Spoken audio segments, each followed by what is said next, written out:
behind. He should be here in just a minute, and we'll give him a minute to get here.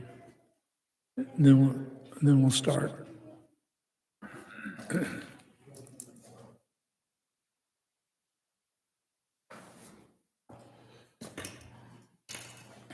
this is the last one.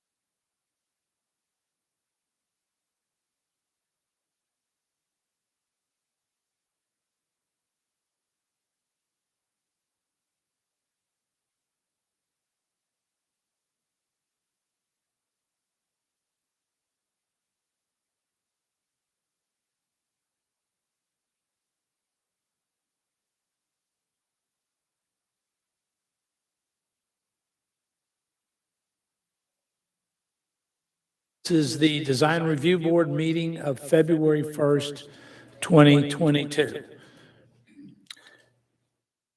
Let me first ask us to stand and do the Pledge of Allegiance. Allegiance to the flag of the United States of America, and to the republic which stands one nation, under God, indivisible, with liberty and justice for all. Thank you and welcome. This is our regular Design Review Board meeting for the City of Milton. I'm Charlie Roberts, Chairman.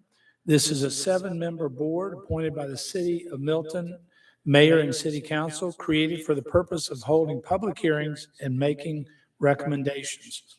Design Review Board reviews the plans, makes the recommendations to the community developer, BZA, and other boards and other members, except for single-family residential.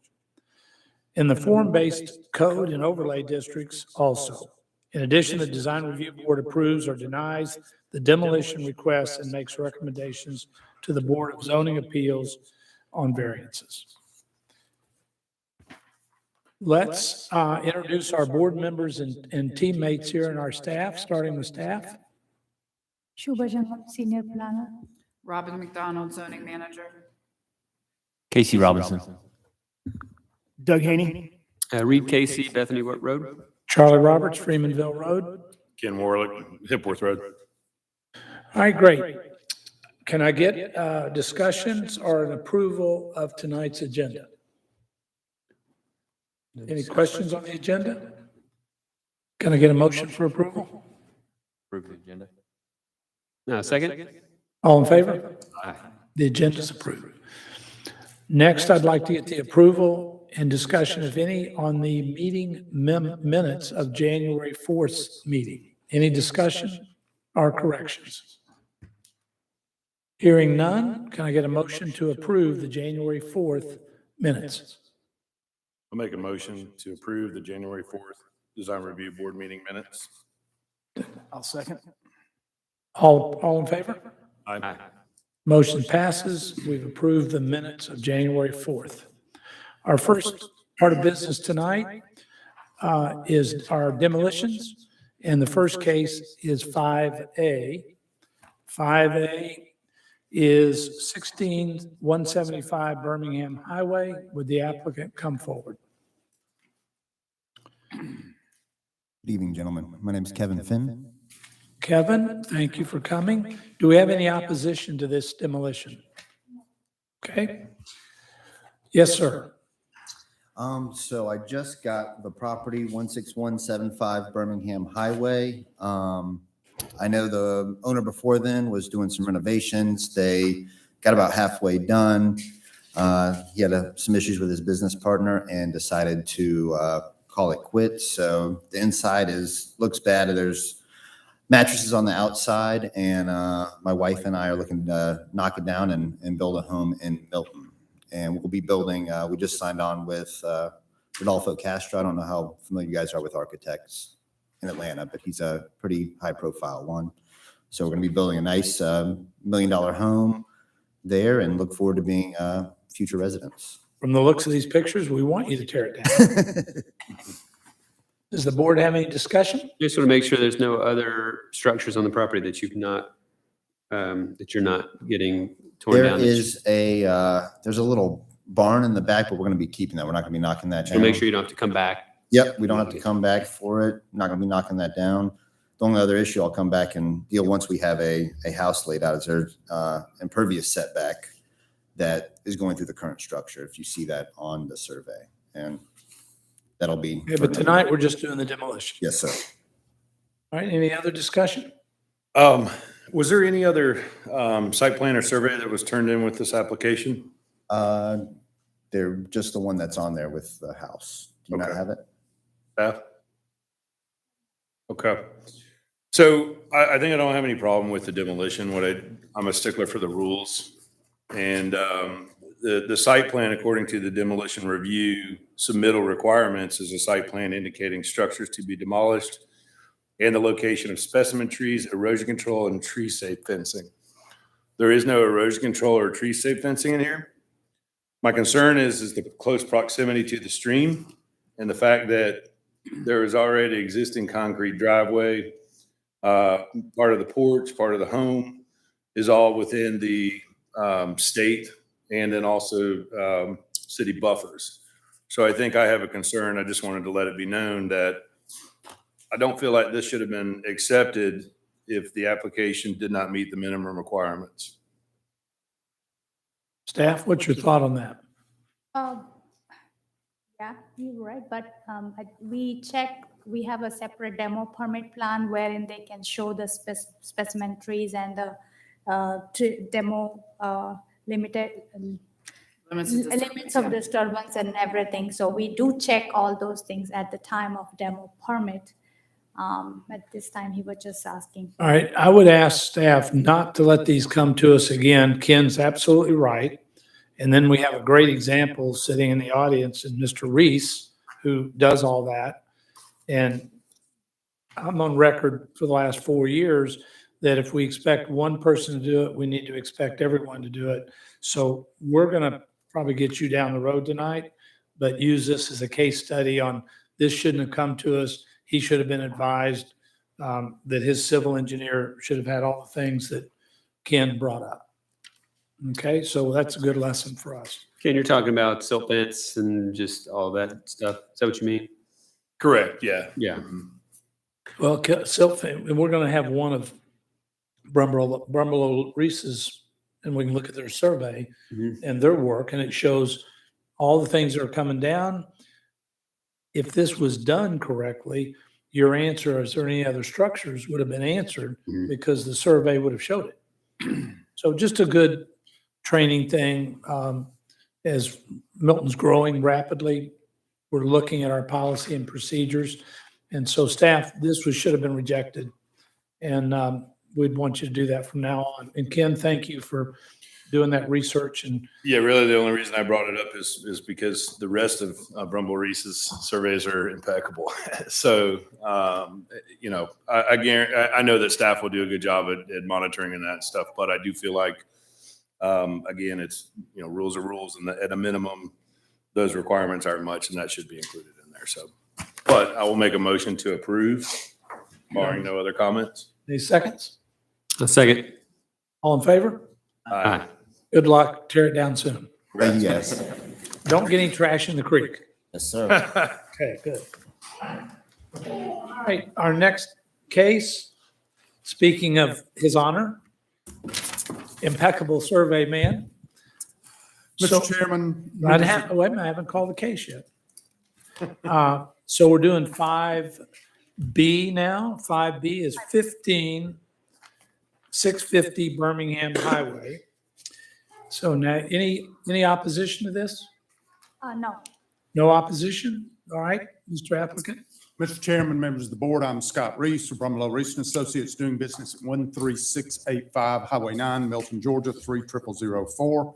I'm here tonight representing the Riley family on their application to demolish the structures located at 15650 Birmingham Highway. These structures were built approximately in 1955. An old concrete block residence, an attached metal building, the old Blackwell's Diner and Barber Shop, the little concrete block former commercial building there close to the road, and an old storage building in the back. So I think you can see by the pictures that these buildings are in state of disrepair. There's no historical, architectural, or social significance involved in these structures. You should have pictures. You should have a site plan that shows the specimen and protected trees as such. So hopefully you have no problem. If you do, I'll try to answer any of those questions. Okay, no opposition. Does anybody on the board have any discussion? No. Can I get a motion? Yeah, I'll motion to approve, what is this, 15650 Birmingham Highway? Have a second? All in favor? Aye. Motion carries. Yes, sir. So, Mr. Chairman, members of the board, I'm Scott Reese from I haven't called the case yet. You said go ahead. Yes, I did. I'm sorry, I should call the case. The next item is 5C on your agenda, location 465 Hickory Flat Road. Mr. Chairman, members of the board, I'm Scott Reese from Reese and Associates, doing business at 13685 Highway 9, Milton, Georgia 30004. I'm here tonight representing Hardy Smith and his application to demolish the structure located at 465 Hickory Flat Road. This is an abandoned house that's records show was constructed sometime in the 1940s. It's been vacant virtually my entire lifetime. Most people didn't see it until he cleaned up the underbrush. The neighbors have called the city numerous times to have this structure removed. So we're trying to go through the process to have it removed correctly. Once again, you'll see by the pictures, there is no historical, architectural, or social significance to this structure. Once again, we've located the specimen and protected trees in the area's disturbance and noted them on the demolition plan. I will try to answer any questions if you have them. Thank you. Discussion? Hearing no discussion, can I get a? Ray, you have somebody? Whoops. We have a public comment. Okay, I have a public comment. Good evening. My name is Greg Cronk, and I live at 600 Hickory Mill Lane. That's in the estates of Hickory Mill, which is right beside the subject property. And you're absolutely right. Nobody knew that was there for years until it got cleared off back in September, I think. I'll tell you right now, I did not go back through and scour through my notes for exact dates and times because I've wasted too much time on this already. So I'm going to give you, so if somebody can maybe pick me apart and say, no, that wasn't September, it was October. So let me start off with my ask, and then I'll come back with why I want you to grant this. My ask is that if you grant this demolition permit, that it's got a caveat that it comes down within 30 days. Because as you said, it got cleared off September sometime. Since then, we've had this derelict house sitting up there beside our entrance to our community, 23 homes, owner-occupied, tax-paying people. We've had this little bit of Detroit sitting there. We spend about $9,000 a year taking care of our little bit of Hickory Flat Road there. Crazy but true. About $9,000 a year, probably be $10,000 next year.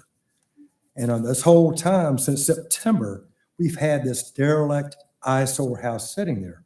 Now, the bad thing about that is, yes, I'm the one who's been complaining to the city. I put in a complaint form to code enforcement.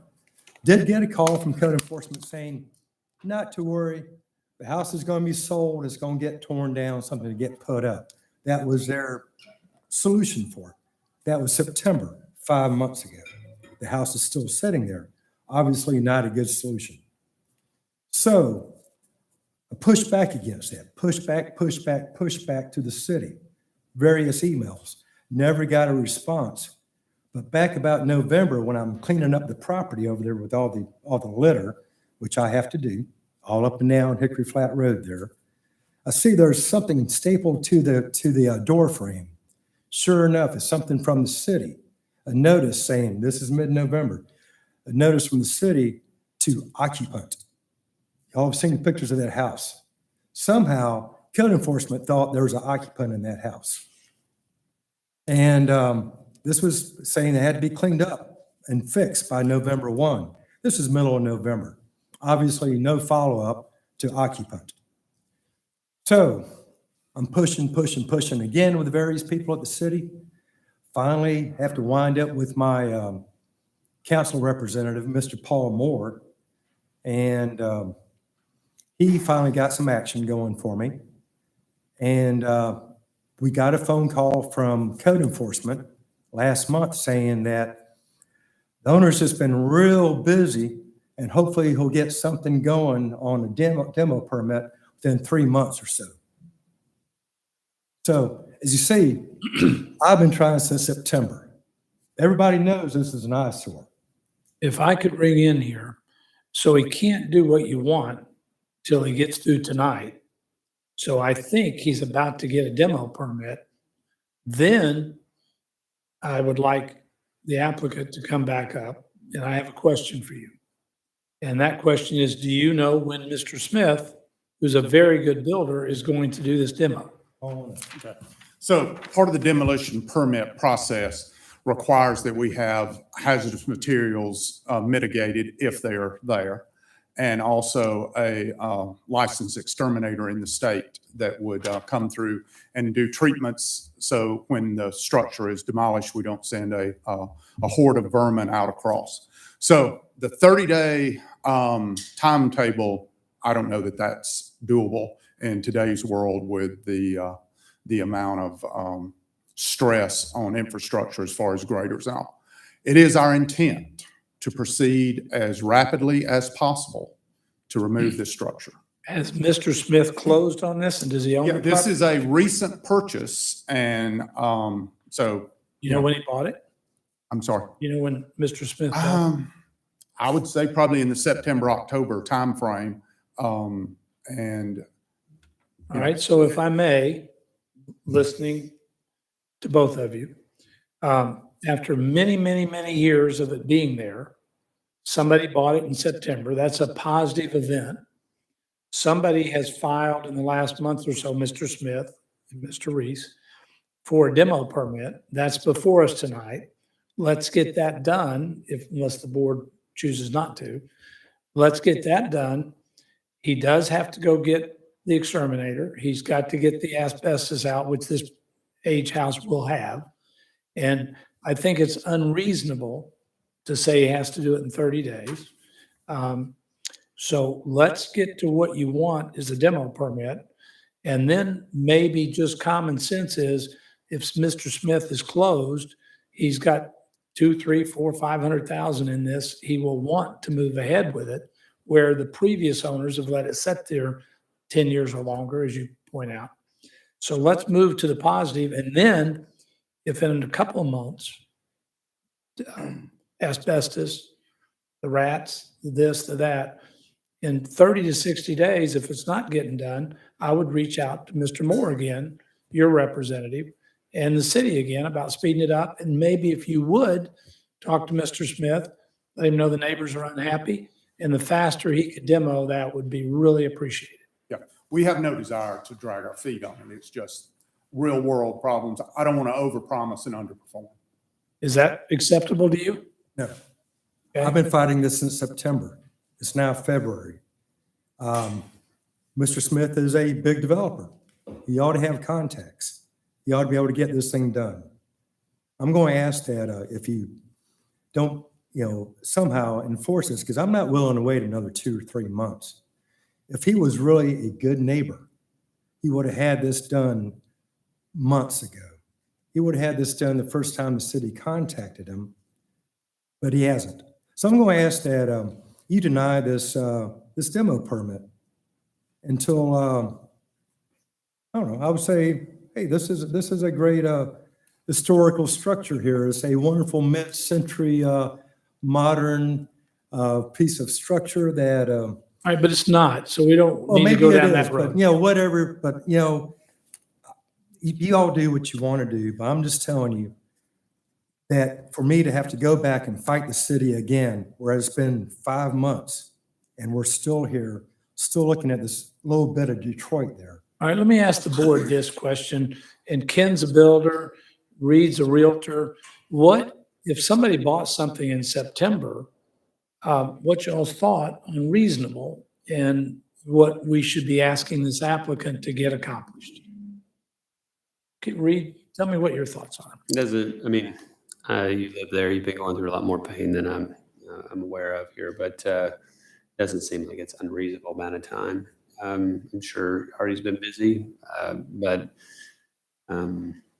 I don't know if we could put a caveat on there to say to do this as timely as possible based on the circumstances that Artie's going to have to go through to get this thing removed. If that's unreasonable, I wouldn't think so. What's your I don't thought? know if I can put a timeline on it because of what Scott said. I mean, there's no way. Yeah, I mean, in today's market, everything's delayed. Nothing happens as quickly as it did even 5 years ago. Whether you're a designer or you're selling technology, everything's taking forever everywhere. And with the amount of building that's going on right now, getting things approved and getting folks out there, it just takes longer. I don't know that it's unreasonable having gone through the holiday season. It hasn't been done yet. I think it's unfortunate. Having built a house in Milton, it can take a while. I've been through that. I totally understand that. I don't think putting parameters to rush a process is the right solution. Not approving this is going to help you. Right. Get done, which is the demolition. That does speed up the process of what you want. Paying it and potentially next month is the process that you want this out. What's your thought? Yeah, you know, I deal with many municipalities, and it's unfortunately there's bureaucracy and red tape that you have to go through. I'm sure as you've experienced. But, you know, like Casey said, that this is the ultimate next step to basically getting what you want, which is to have the structure removed. So, you know, for that, I don't see any reason to deny this. Okay, well, that's fine, but I just want everybody to fully understand. I've been dealing with the city since September. We've had this eyesore. Everybody knows it's an eyesore, sitting there since September. While we're spending, as I said, $9,000 a year right beside that, trying to, you know, make Milton presentable. I don't want to register fully loud and clear. I want you all to hear this. I don't want to Talking. downplay your point. I totally get that. And it's unfortunate that sometimes before things get better, they get worse. I understand that. I live at Bethany Way and Hopewell, and our intersection is a total disaster right now because they're putting in a traffic circle, and it's going to be that way for a while, more than months. Well, that's a little different. You know, that's some progress going on. This has just been an eyesore. Well, but the progress happens behind the scenes, I think is the point. There's a lot of approvals that have to happen to get there. And also, it takes a couple of months to hire a civil engineer who's here and get the drawings done. He does do great work, and we've got a very detailed drawing here so that we can approve this demo and protect the city and protect you with silt fence, and it's going to be done right and proper. That takes a couple of months. So that's October, November. Christmas, it was a month, December. So while it seems forever and you've dealt with it for a long time, it's really pretty quick. Again, we want you to, Artie Smith is a great builder. Let him know the neighbor's unhappy and has these feelings that you've heard, and that could he speed along and get this done? But there's no way anybody at this podium could get this done in 30 days. That's an unreasonable request. And then it's an unreasonable, we're not empowered to put those kind of deadlines. We're only empowered to grant this demolition if we decide to. Okay, fully understand. I That's just all we're empowered to do.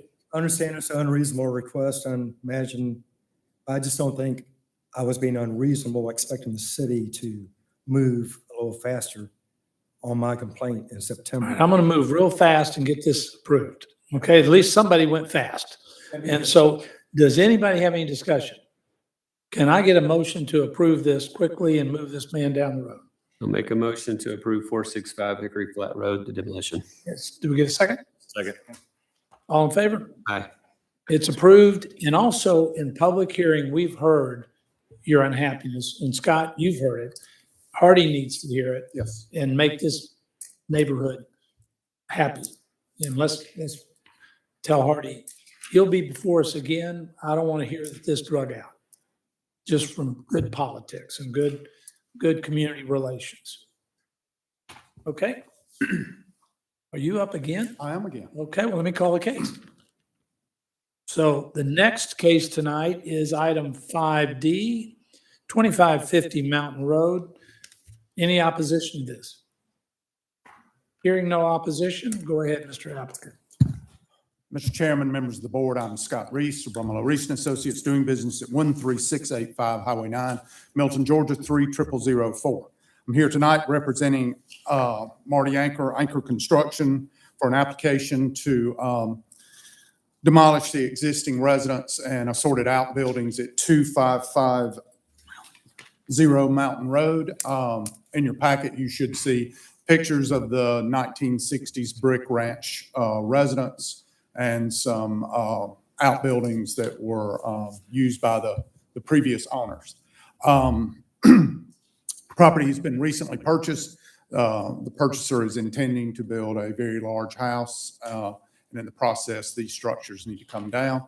Once again, you'll see there's no architectural, historical, or social significance involved with any of these structures. Your site plan shows the proposed silt fence, construction entrance, any specimen and protected trees in the area disturbance. Once again, we always go over with our applicants to clean up the job site and grass and seed and straw, everything to clean it up as best they can. Thank you. I will answer any questions if you have them. Board discussion? Is the wood on that barn being reused? Is that? You know, I was going to ask the same thing. probably not in today's world with time. We may not. It just depends. It's going to be a very, very large house. So it would be up to the builder on that. So.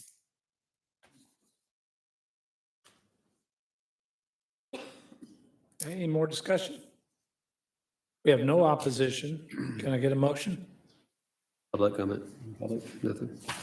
I'll make a motion to approve the demolition of 2550 Mountain Road. I'll second. All in favor? Aye.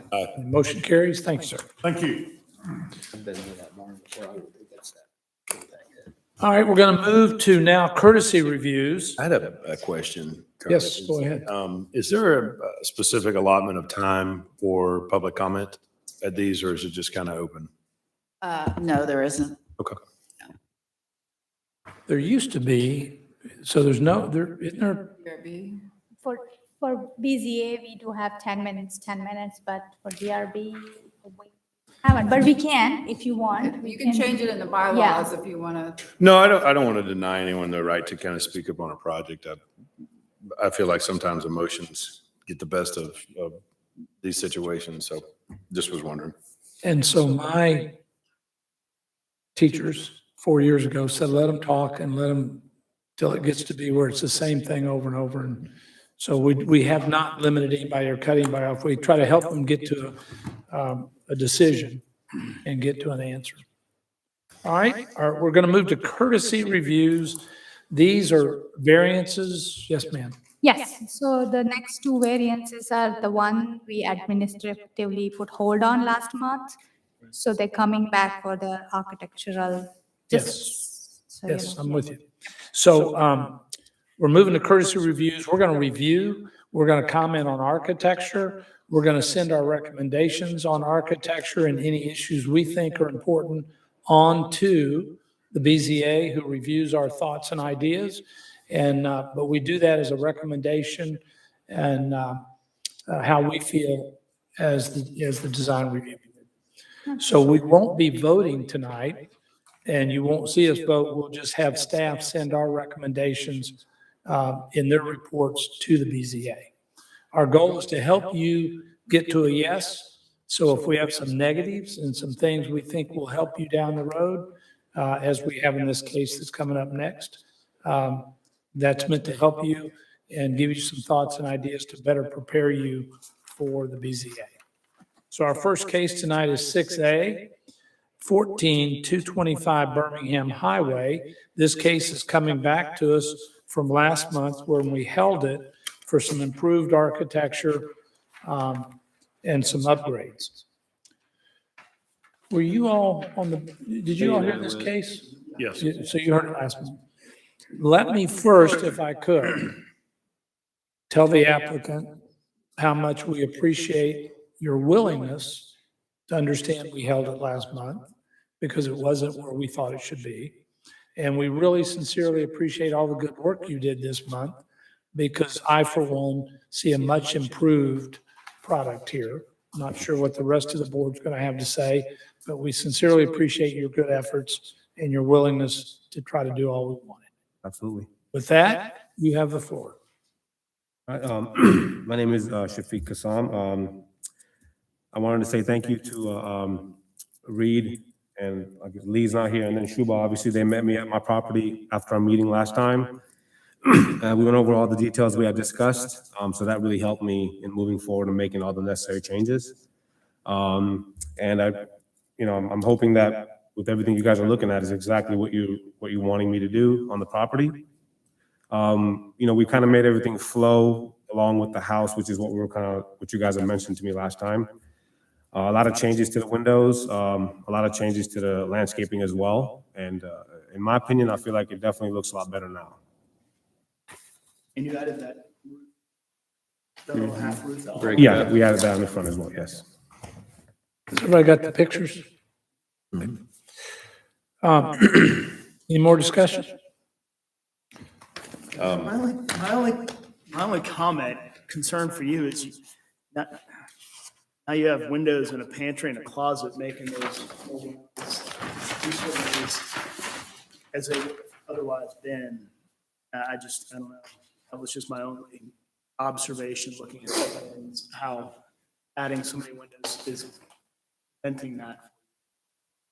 Well, I mean, more windows is always better, the more natural light. So, I mean, we worked out the plan in a way where it works, it flows well. So, yeah. And you can also block these windows out from the inside and not mess up your pantry space. Any more discussion? All right, we're going to make a recommendation. Do you have any more things you want to say, or? No, that's it. We're going to make a recommendation, and if, jump in here with me and add to it or delete whatever I have to say, board. And we'd like this clearly in the minutes next month, so we're seeing it go to BZA. That one, this applicant spent another month getting the exteriors the way DRB wanted it. This is significantly, make sure that they know that, better and more thought out than the original application. And we appreciate that. And our recommendation is to request the BZA approve this. We like the architecture. We like also the building actually enhances this lot. Adding this building enhances the side of a hill that looks terrible. You agree? You were out there. Looks terrible from the street view and makes the house look really much bigger and much more architecturally fitting this lot. And so, again, we would request that BZA approve this. Thanks. Thank you.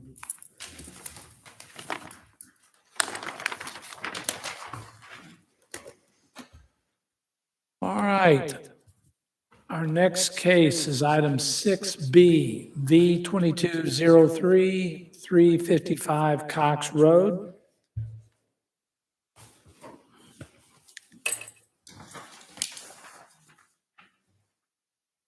Do we have any opposition to this? No. Hearing no opposition, Mr. Applicant, go ahead, sir. Hello, I'm Mark Rosenfeld. I own Bullseye Properties. We're located in southwest Forsyth County. I'm here representing the owners of 355 Cox Road. What we're doing there is an interior finish. And we added what I call an eyebrow metal roof with brackets over the elevation that was in question and talked about. Also, we did it to the other side. Okay, and this also was held from last month. Right. And we appreciate you working on this and working to improve the architecture. So, board, any discussion? I have a question, the elevation that was submitted in the packet, what is this? That was an example of a 3-pitch metal roof, exposed rafters. That's kind of where, Okay. that's a house we've built recently. You built this? Yeah, so Okay. we'll do the same mannerism on that. Okay.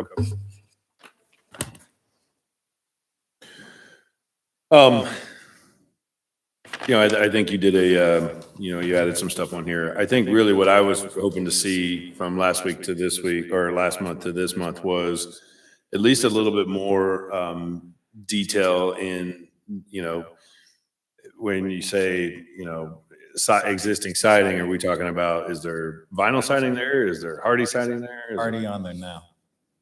I think really those are the notes that we do like to see, or at least I would like to see. Because I think for the design review board to look at it and kind of put our eye on it, those are the things that I think that we can be comfortable agreeing that is kind of looking and keeping with the architecture of Milton, to keep Milton. I don't have any doubt that you're not going to do that on here. But I do think, just for the record, future stuff, that's probably what I'd like to see. So this elevation that you sent is helpful. Other than that, I think you did a good job, at least, adding some of these details that we had discussed last week. So thank you. Okay, I'm going to ring in that we would like for staff to look at this closer. This set of plans is not acceptable in 2022 going forward. The windows and doors don't match up to the floor plan, and this would not be acceptable going forward because it's something he built. It has no relationship to this other than we may get this, we may not. This set of plans should have been rejected. We're not at the level we want to get to. But we appreciate you working with us. We want to set a little better example in 2022. We have Milton's booming, and we're blessed to have an incredibly successful city. And we just want to see better architecture, the points Ken made. Some of these doors don't match up to the floor plan. And so we've had, in the last 4 years, lots of cases where things are not built because the plans are not accurate. However, thank you for what you've done, and we're learning and getting better. And I'll make a motion to approve this. There's a motion. Oh, that's right. Sorry. Thank you. So let's send it to BZA that based on them putting this roof over and that this attaching what's going forward, and that it be in the record that this has to be there. That we would recommend approval. Cute little building back there. Looks good. It's going to really enhance the value of the house, and taking a little old garage from 30 years ago and making it much better. So overall, it's a great project. Overall, it's really helping the neighborhood, the value in this house. So we want to see that happen. So that's our recommendation to BZA. And thank you for all your effort and working with us to be where we want to be. Okay. Thank you. Thank you.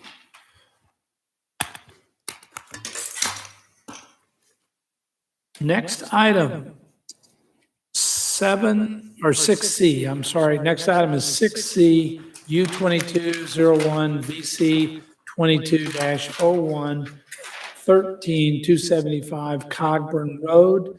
And I think we've been handed some additional drawings. Does everybody have these additional? Robin Drawings? just handed them over.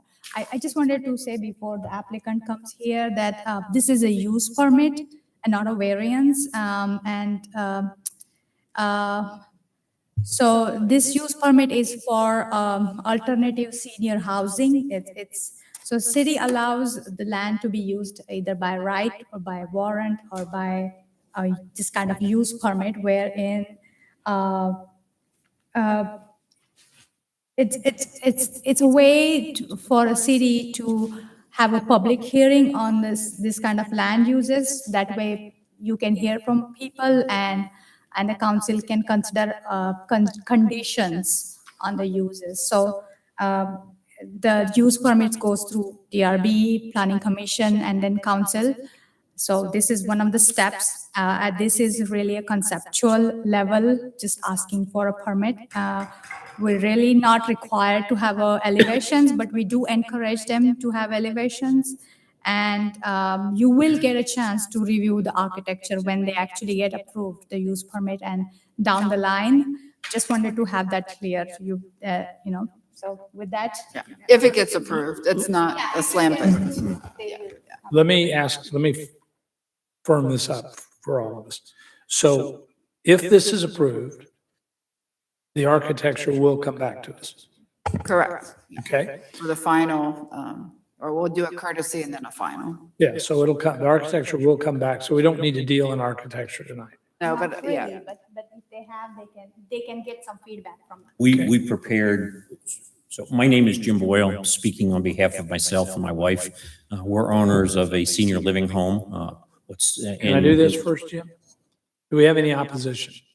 We do have one comment. We do have one person. Okay, so we'll remember to call the opposition in a minute. And we do have some elevations that we'll discuss and give you our thoughts early on. And I think that's your point, is let him know what we think now. So we'll do that.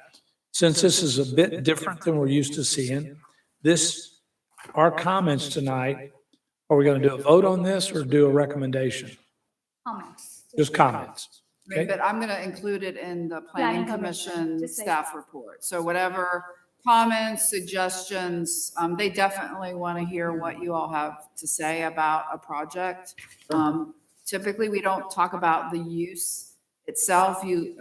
That's as a land use, but we look at, the site plan, if there's suggestions. So by code and by right, he can do what he wants to do. No, not by right, with the use permit if it gets approved. Okay, but I'm So we just. can comment whether we like the use or not. Not on the use, but on architecture, you can comment. Or even on the site plan, if you see areas, you could add, some screening here, or, a knee wall here, or, anything that has to do with physical improvements, that's all fair game. But it's also, we could say we think this is a bad use, right? We're learning something here. Of course, I understand. We don't see this very often.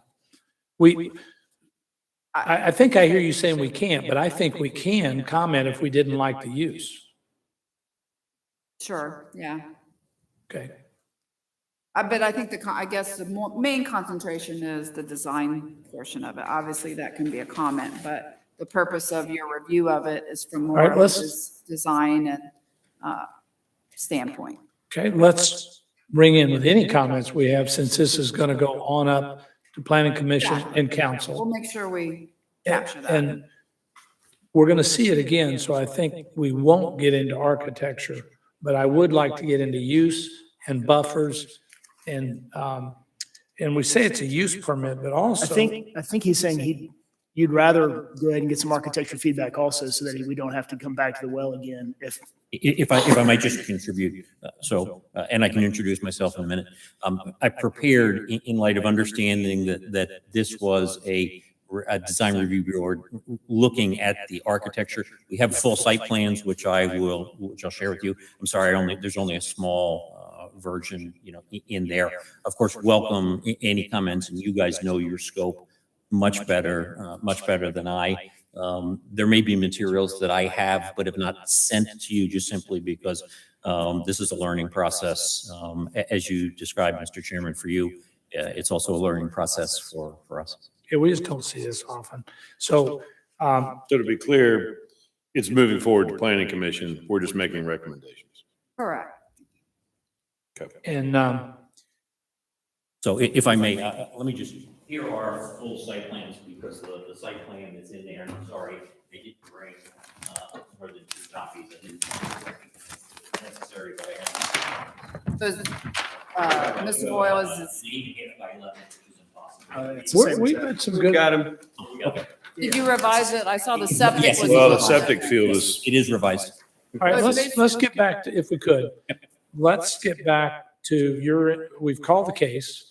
We all need to go to class. We've called the case, introduce yourself, and you give us what you want us to hear. And Thank you. then we'll get back to our comments. Yeah, very good. So, Mr. Chairman and board, my name is Jim Boyle. I'm representing myself and my wife. We currently own and operate right here on Mayfield Road, a senior living home called Mayfield Oaks. It's right next to the Arts Center. If you drive past it and you weren't aware of what it was, you'd assume it's a single-family home. It does have a bit of concrete in the front for parking. It's our desire to open a personal care home in Milton. We are getting a lot of folks that want to live in that kind of an environment.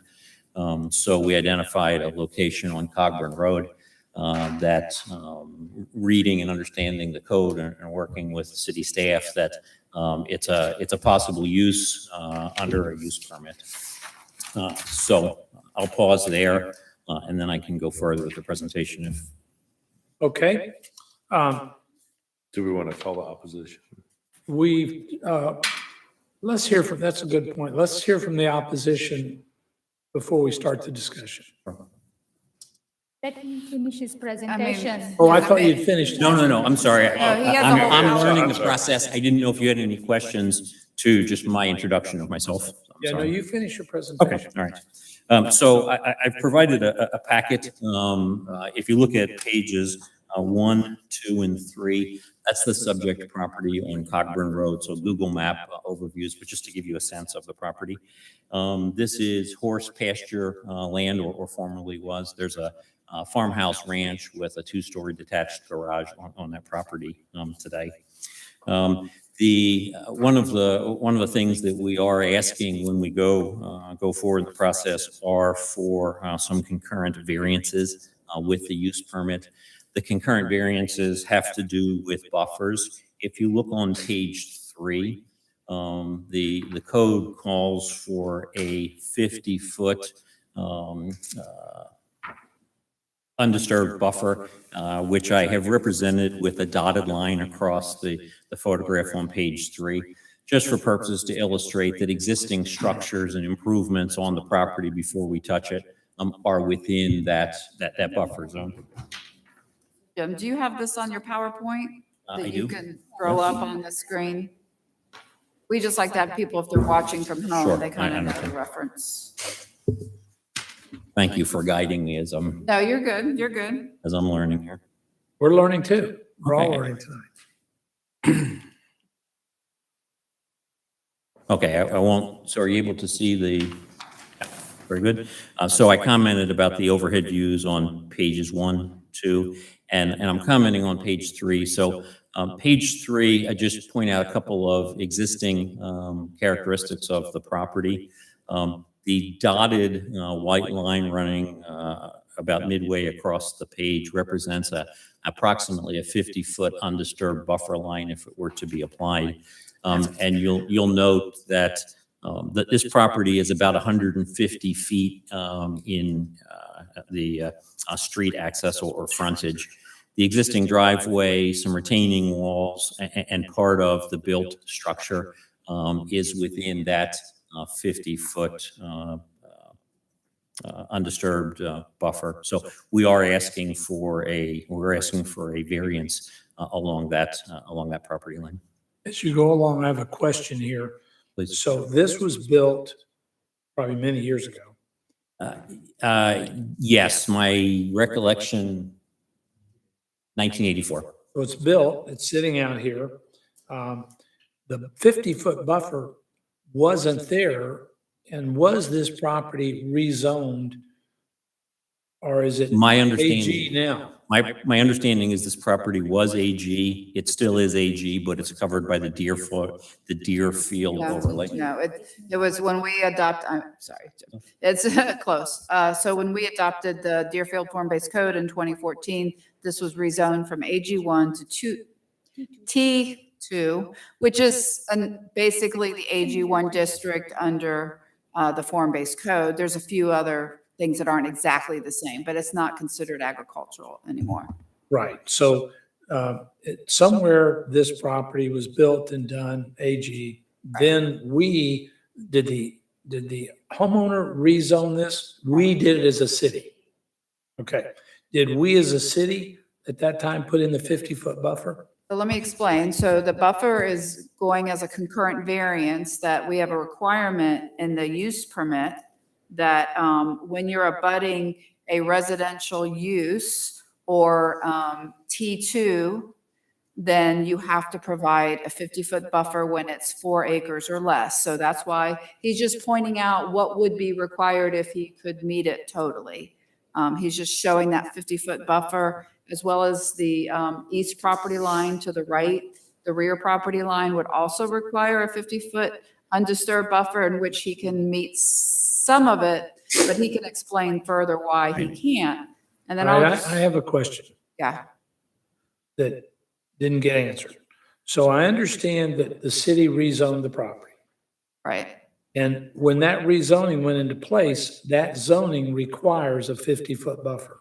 Not necessarily. If it was a single family residence, let's say they tore it down and built a new one, there would be no buffer. It's only because he's asking for a use permit. So what I like to say is the T2 is the cake and the use permit's the icing that goes on top of it. All right. And so, yeah. I still am not there. You had a comment. What's your comment? Well, it's just, he just wants the use permit so they can make their facility, and 50-foot buffers just with the use permit.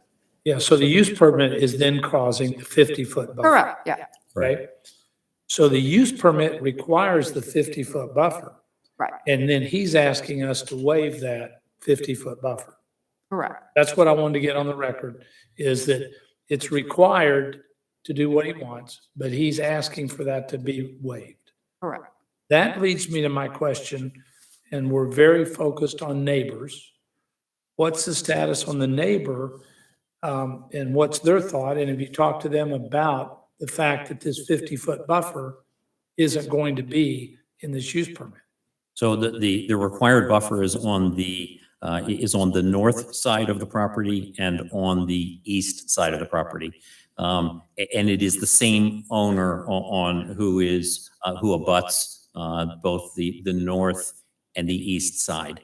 We've attempted to be in contact with them. They've had a death in the family, and so we have not been in touch with them as of this time. Okay, so that's important in any recommendation we make. Planning Commission needs to have a letter that this adjacent agricultural horse farm is okay with all of a sudden no buffer. And again. And we're not asking for no buffer. We're asking for a reduction in the buffer, but I totally understand the point. I know, but don't you go down to 10 feet or something? No, sir, 25. Okay. So But I absolutely understand the point. 50% reduction. Yes, sir. I want that adjacent homeowner to ring in and give us their thought. And my other comment is, and we see this isn't new to us. The gravel's already there, the gravel's in the buffer, but there's no buffer. So the gravel driveway was there before the rezoning. The building's hanging over the 50 feet.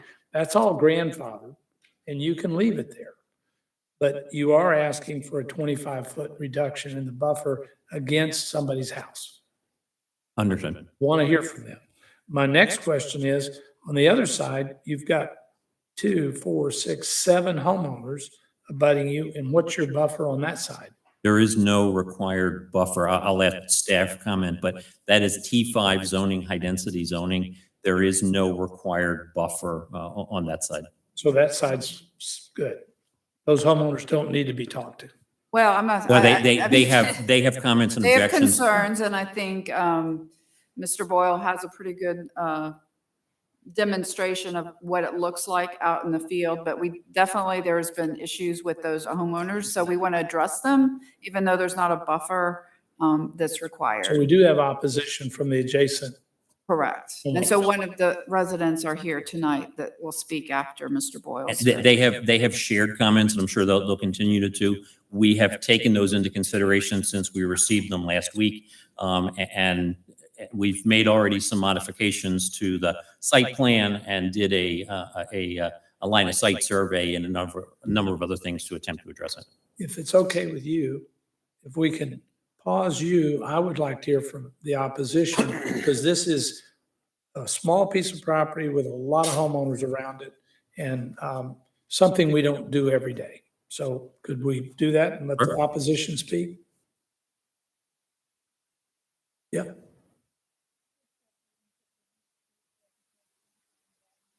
I prefer to hear from the opposition, so that's what I'd like to do. Yes, ma'am. Could you give us your name? Yes, my name is Claire Sullivan, and I live at 13297 Regent Trace, which is, my property backs right up to 13275. And because I am T5 and not T2, there's no buffer required between my property and his. And there's only about 30 feet from my master bedroom windows and living room windows to his property, where at least a week ago, he was planning on putting in a gravel drive and 6 parking spaces for his employees who are coming at 7 a.m., 3 p.m., and 11 p.m. every day, 7 days a week. And I'm very concerned about the noise, and also the fact that visitors would be parking back there off and on all day and maybe visiting relatives at night. I realize that, probably my subdivision would not have been allowed to be built in Milton, but it was built when it was the unincorporated part of Fulton County.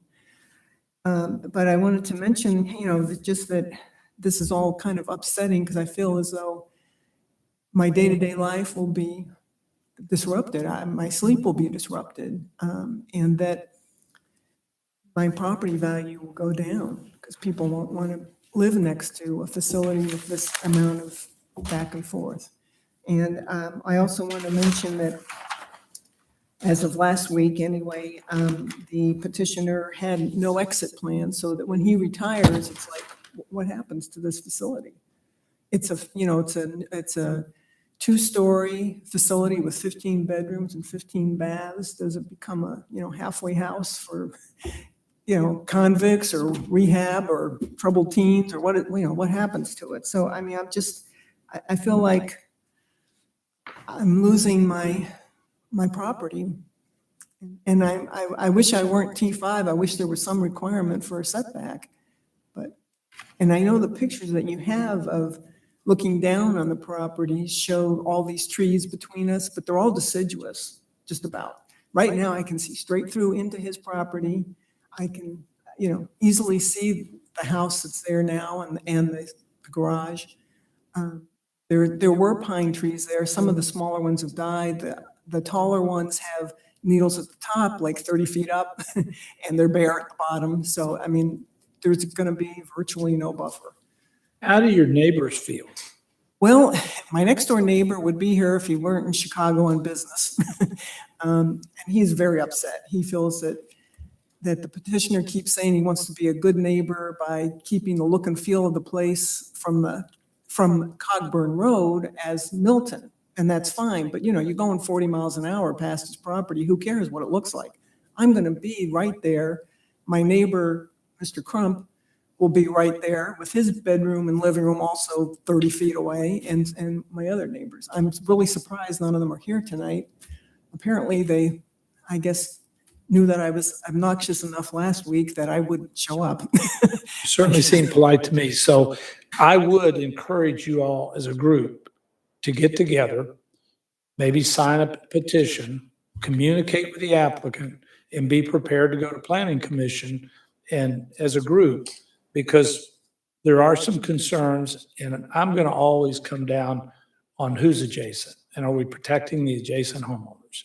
We serve at the pleasure of the voters, and we're here to make sure you're protected.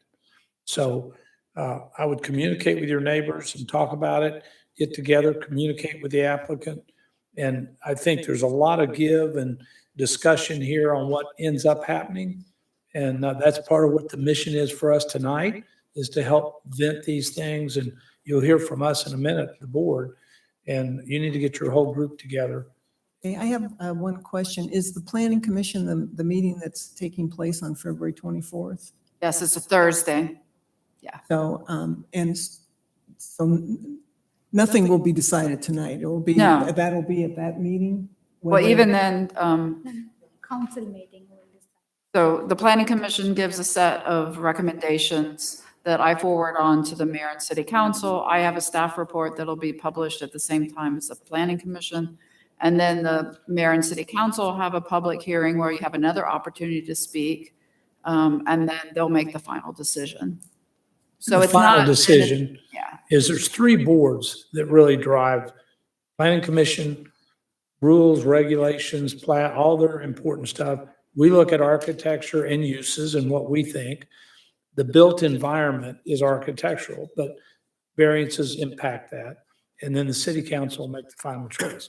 But every step of the way, you all need to be voicing your thoughts and opinions. Okay, I thought of one other thing I wanted to mention, and that is that apparently Milton will not allow the petitioner to hook up to city sewer. And so he plans to put a lot of fields and, distribution boxes and this, and we're all kind of concerned about that.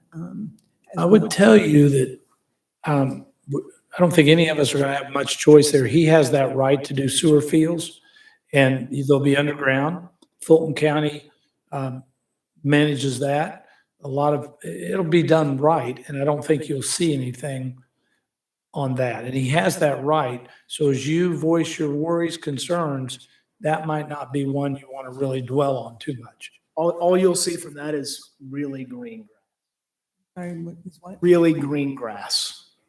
Well, then one other thing, I don't know if he's made changes from what I saw last week, but he was going to put the gravel drive back to those parking spaces right along the border of our properties, so that all the cars would be going over gravel, for, I guess, a couple hundred feet or something. That's going to be really noisy. I don't know if he changed that to be paved. That I might think you help. should request that. Get your group together. I think you should get a list of things done that you could submit to staff that they can submit to the planning commission before the meeting. So those 7 planning commission individuals can read your thoughts before the meeting. That is the most effective way. And we hope we're helping with that tonight to vent this. You get organized, he gets organized, y'all hear each other's worries and concerns. And he can do whatever he chooses to do. And then planning commission and council will vote on what they think should happen. Charlie, can I ask a question? So we're not going to decide whether this becomes this facility or not. But what we can do is we can take your concerns that you've voiced and make suggestions or recommendations to the design of this plan to deal with some of your questions.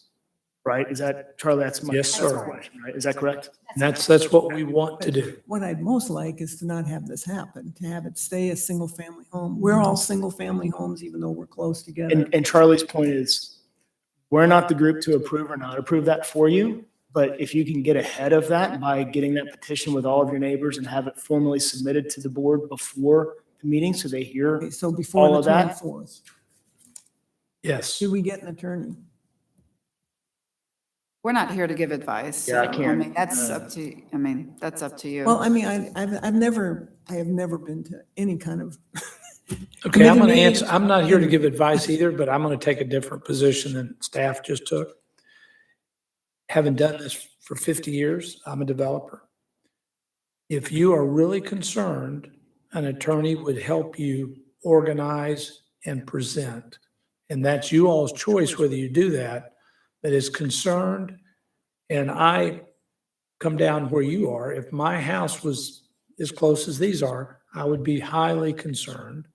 And an attorney will help you get organized and get your request or demands in writing to present to the planning commission. So now I gave you some advice that I'm not authorized to do, and that I appreciate is it. just my opinion. Thank you. Thank you. That's all I have unless anybody has. Thank you for coming. Now we'll get back to, and you also now know all the issues. Of course. And I didn't want you to finish and me sitting here wondering what the opposition was going to have to say. Sure. So now we've heard from her, your presentation will be more meaningful for me. Sure. And Mr. Chairman and Design Review Board, if I could address, we had the opportunity to hear from a number of neighbors last week. And we're in process of taking all of the inputs into consideration. We already made some updates and changes, which I have included in here. I've invited all of those participants to personal meetings, and this week on Thursday, it's required by the process, but we have a public meeting where we want to go through and understand all these things.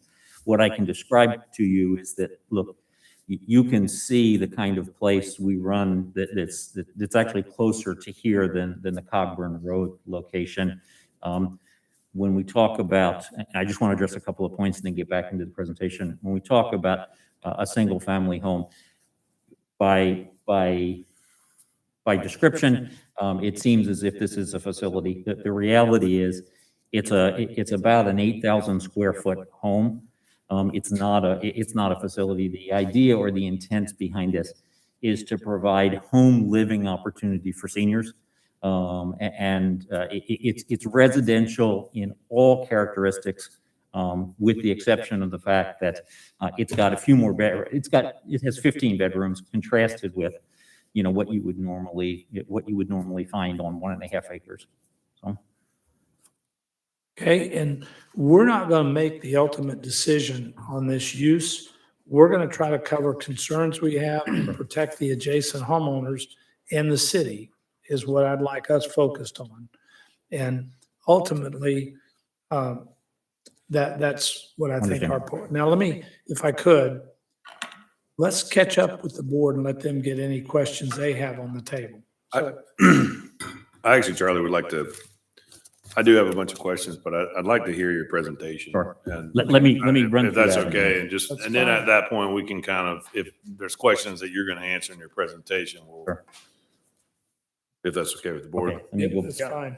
Okay, very good. If we, site plan, which again, you have a copy of, the copy that you have is slightly less current than the version which I put in this packet.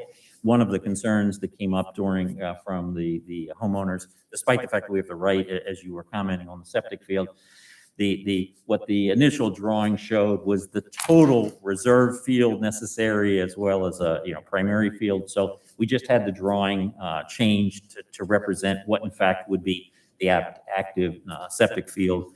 There was a concern about location of a distribution box. We'll move that. I mean, there's a lot of things that are not yet set in stone in terms of our proposal. We want to understand the comments and go through them.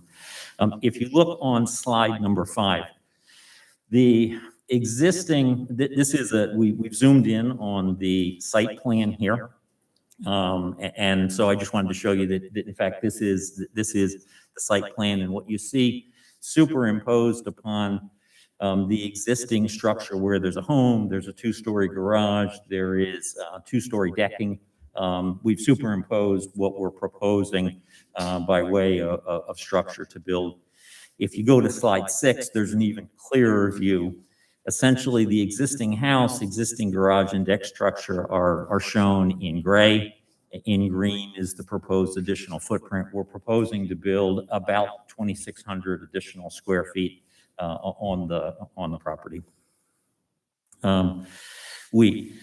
This is brand new, but based on the concerns that were brought forward by several of the folks on Region Trace, took photographs and had architect take a look at this to do section study. What we recognize that there is a significant change in elevation across the property. We heard that you can see, into the existing yard and so on. So it's about a 100 feet distance between the two structures. I do not have evidence of this, so I can't put it into the record at this point in time. I'll just mention too that the homeowners here were in dialogue with Fulton County when that particular development was developed. And the homeowners have represented to me that they have documentation from Fulton County that establishes the responsibility of the homeowners in that property, because it was high density housing, to maintain this tree buffer and berm.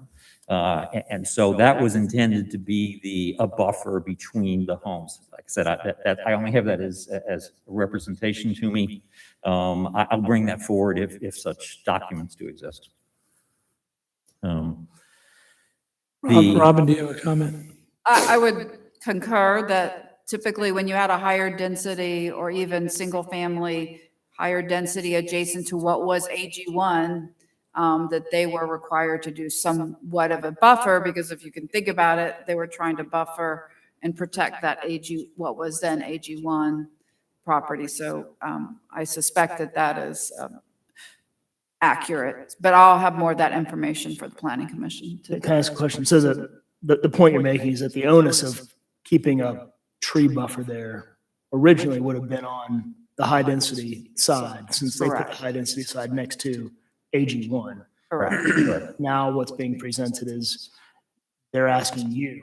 They're asking us to put a buffer in. Put a buffer and maintain a buffer because they don't like what's going on your side. Right, exactly. It's high density, on that side. Within that same 1.5 acres, there are 20 bedrooms, 20 cars. I mean, it's significantly higher density than what we're proposing. But there is a buffer. I understand the buffer is as a requirement of what was established, but until I have that, I'll put that in front of the city, at such times we have it. Before you go past this sheet, can you just use your cursor and show us where that gravel parking would be? Yeah, in that top, top one, where would it be? There is, right here next to the house, we have, the code requires that parking is in the back. So we brought a driveway around the east, is it east? Excuse me, the south side, where my cursor is. Okay. The idea with gravel was just trying to keep in the well, two things, impervious surface, but in the character of Milton rural, there's no specific requirement on our part for it to be gravel. It's just that seemed to be appropriate and in keeping with kind of the horse pasture, nature of this. So if noise is a concern, we're certainly, prepared to address, that kind of thing. Do you have the ability to go to concrete or asphalt here with the pervious issues on this small piece? I don't have any answer to that. I mean, I'd check that before you say you want to do it. You may find you can't do it. Okay, yeah, that's a fair comment. I don't have any answers to that. What I can tell you is that, so I probably answered too quickly. Our intention was it's gravel today, rural nature of Milton, keep it gravel. Yeah. In terms of what I should have mentioned, if we look, we can do, there was no call from City of Milton or from staff to do a traffic survey. This is residential in nature. Admittedly, it's higher traffic volume than you would have in a typical house. We can use our existing care home as a model. It's about 15 trips a day, total. So, normal house, of course, is not going to have 15 trips a day, but this is not a commercial lot where you have, huge traffic flows. You've got a couple of employees coming in the morning. You've got a couple of employees coming in the afternoon. You may have a visiting doctor, nurse, but totally it's 15 trips in the course of a day, in the course of 24 hours.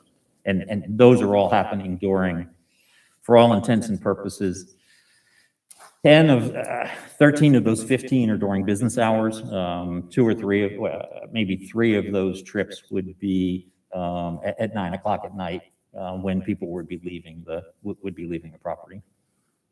If you go to slide 8, the intention is to replace the 2-story garage with a carriage house. And so the carriage house concept that our architect has worked with is represented in slides 8 and slides 8, 9, 10, and 11.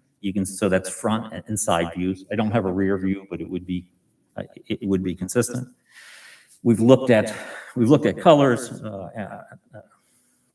shingles, metal roofing, all inspired by, if you look at slide 13 and 14, we've gone around Milton taking pictures of similar architecture that we want to maintain from Milton, just so that it's cohesive with the environment. I take exception to picture number 4 on Number 4. page 13, by the way. Okay. My house. You should go before the design review board. Yeah, but quite literally, I mean, we went around and said, look, the intention is there's a farmhouse there on pasture land. We are building 2,500 square feet of extra space, and we will add parking. But we wanted to look and feel, as it's a part of the community. The seniors that we serve do not want to go into big box facilities. They want to live at home. And the intention of this, if you visited our place in Mayfield, if you go online and take a look at it, this is a home in all respects. The difference is there's a couple of staff members there, 3 specifically, to take care of the residents during most of the day. And it's got 15 bedrooms instead of 5 or 6, as you might find in a big Milton house. So I think I'm happy to take any questions. The total square footage is going to be just under 6,500. Total square footage. Would you mind to go back to the carriage house photo that you pulled up? The front elevation there. You said that is built where the garage is? Yes. I'm just missing this, or is That's what's going to be. That's what would be built where the garage is. And the other structure, do you have a picture of that? I do, but not in this deck. If you give me a minute, I can put, so here's the garage that I mentioned is right here. If you look at the monitor. Yep. I have a front picture of that garage, but it'll take me a minute to pull it up. Well, I just meant a picture of the house, like just everything else. Which I also have I also have a picture of that.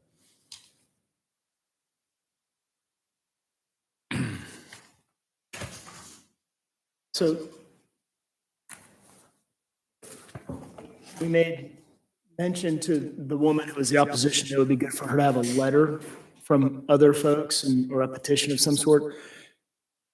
Would you be able to attain something like that from the folks that are close proximity to the current house that you have elsewhere? Yeah, without a doubt. We've already, and of course, you're taking me at my word here. The neighbors that we have think we're excellent neighbors.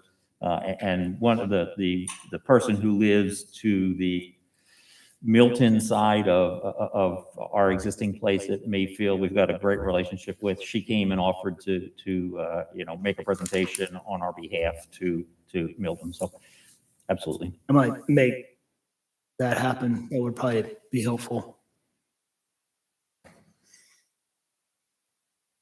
Can I just, while he's getting that, I just wanted to make a comment about the neighbor who made the comment about worrying about the future. If it was approved, just to let new members of the board know that use permits stay with the property. They do not go away. So her concern was, well, when Mr. and Mrs. Boyle goes away or retires, what's going to happen to it? She mentioned some different types of uses, and just to let you know that this use would have to still remain the use of 55 and over, personal care home. It's not, couldn't be drug treatment, couldn't be a halfway house. Just to let you know that the use permit does stay with the property. That is a concern, but at the same time, there are conditions that, and regulations that stay with the property. So just want to give you that information. And I'll just making a comment. It does seem like a home. We just had to put had to put my father-in-law in a big box place. We actually looked at his other location as an option, and there weren't any empty beds. Otherwise, we likely would have put my father. Because it is a good option between in-home care, which is very, very expensive, and the big box places, which tend to be less personal, which is exactly what we're dealing with. It's now. $100,000 a year to have somebody live in your home and care for you full-time. And then you have big box places, and I don't want to characterize them, that they offer a certain kind of care. And there's folks that simply say, I lived in a home, I want to stay living in a home, but I can't afford $100,000 a year to have somebody care for me. So it's a home where we have some. If you can. Yeah. Thing.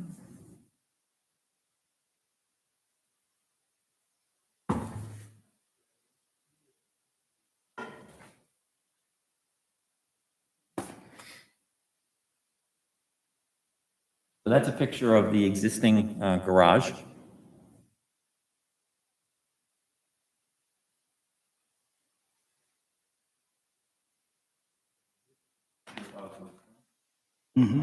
Of the existing home. So what you'll see from the street then would be that, and next to it would be what you have on page 9. Kind of next to it and set back a little. Correct. So if you see in this photograph, it's a bit obscured. So there's a change in elevation. So the home that you're looking at, the elevation of the home that you're looking at is 2 stories. And the garage is 2 stories, but it's at a lower, elevation. So where you see the top of the garage point, that's probably a little bit low for what we're proposing, but in any case, you can see from the section drawing, which I included in the packet, that in any case, the elevation of the rebuild or the addition is going to be below the elevation of the main house. Can you do me a favor? In a couple of those slides, you actually have the trees on the, I guess where we're looking at, the southern side of the property. Yeah, the southern side of the property on a couple of those pictures. I mean, not obviously there, but the ones you just had, I mean, those look pretty prevalent as a buffer. Understood. Are you planning on doing anything with the existing structure, or is it stay remaining as is? So the existing structure will be, the new addition is bedrooms. I mean, it's bedrooms. The existing structure, the idea of the model is that everybody has their own private bedroom and bathroom. The existing house will be the existing house. The kitchen will be residential. There'll be a living room. There'll be a family room. I mean, so it's going to, the downstairs will probably have a TV room. We haven't done the interior design, but we base it on what we're doing today. You're going to walk in and it's going to look like the house that exists there. We will handicap, make the bathrooms handicap accessible and, and so on, but it will be a house.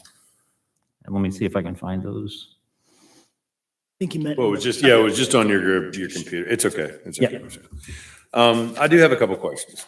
Sure. And again, I don't know if this is out of our realm, but we're supposed to make recommendations for planning commission. So,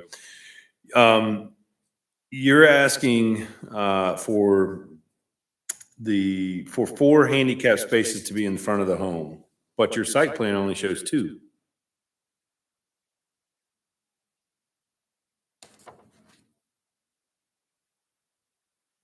So that's the site plan needs to be updated to show that that's 4 handicap spaces. There are 4 spaces there, but I think only 2 are marked as handicap.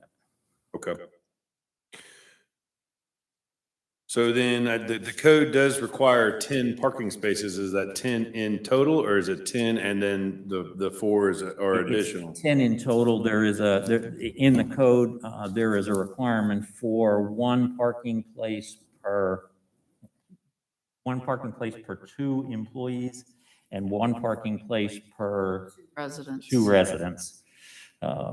So the residents. Always the handicapped is part of the max. So it's not plus 10 plus 4 handicap. It can be the 4 parking spots can be part of the requirement. Okay.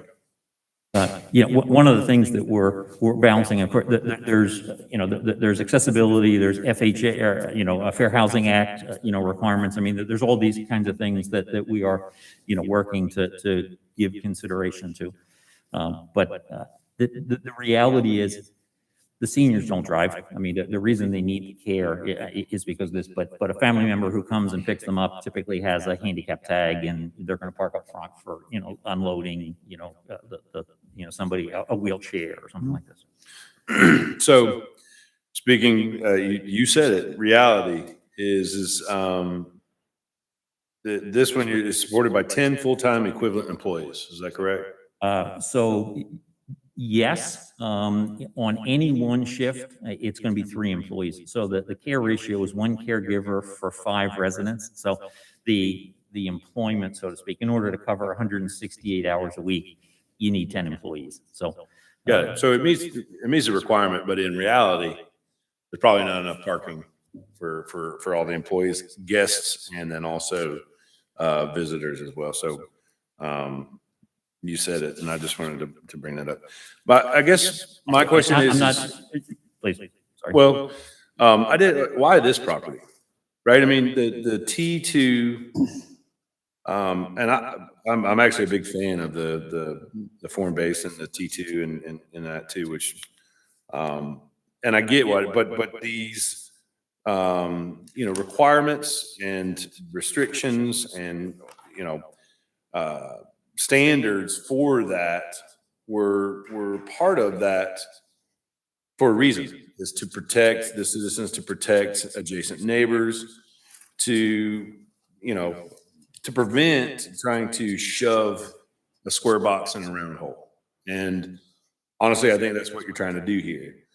I get that this is probably economical for you guys. You got an existing structure there. You can modify it a little bit, so it probably makes it more affordable, which is great. I think that there's absolutely a need for this type of housing. My concern is that you're going forward and trying to ask for all of these things to make it fit, when in reality, maybe it's just not the property for that. But I do see some. I'm sorry. I'll finish. I promise. But I do see that there's ways to kind of design this and to do it to where you could pull yourself out. You're asking to be 16 foot closer to the property line, or excuse me, within the buffer. I get the rear, right, for the septic. I got no problem with that. And I understand the adjacent neighbors' concerns as well. On not having a buffer there, but it does seem to me like there's a pretty significant buffer. So that's really all I would say. And I guess for record for the planning commission is I feel like there's a lot of asks here, not only for the use, but also then for the variances to try to shove a square, peg in a round hole. So be it that this is part of one of the acceptable uses for it. I'm just wondering if this is the property for it. And I agree with Charlie is I do think especially if you're going to be encroaching this much to the house and the neighbor next door, that the decency at least to have conversation with them or some sort of letter that they've been notified or an agreement. And then I would be totally okay with you doing something like that, but really to not have any kind of communication from them, I think it's something that's just being neighborly, right?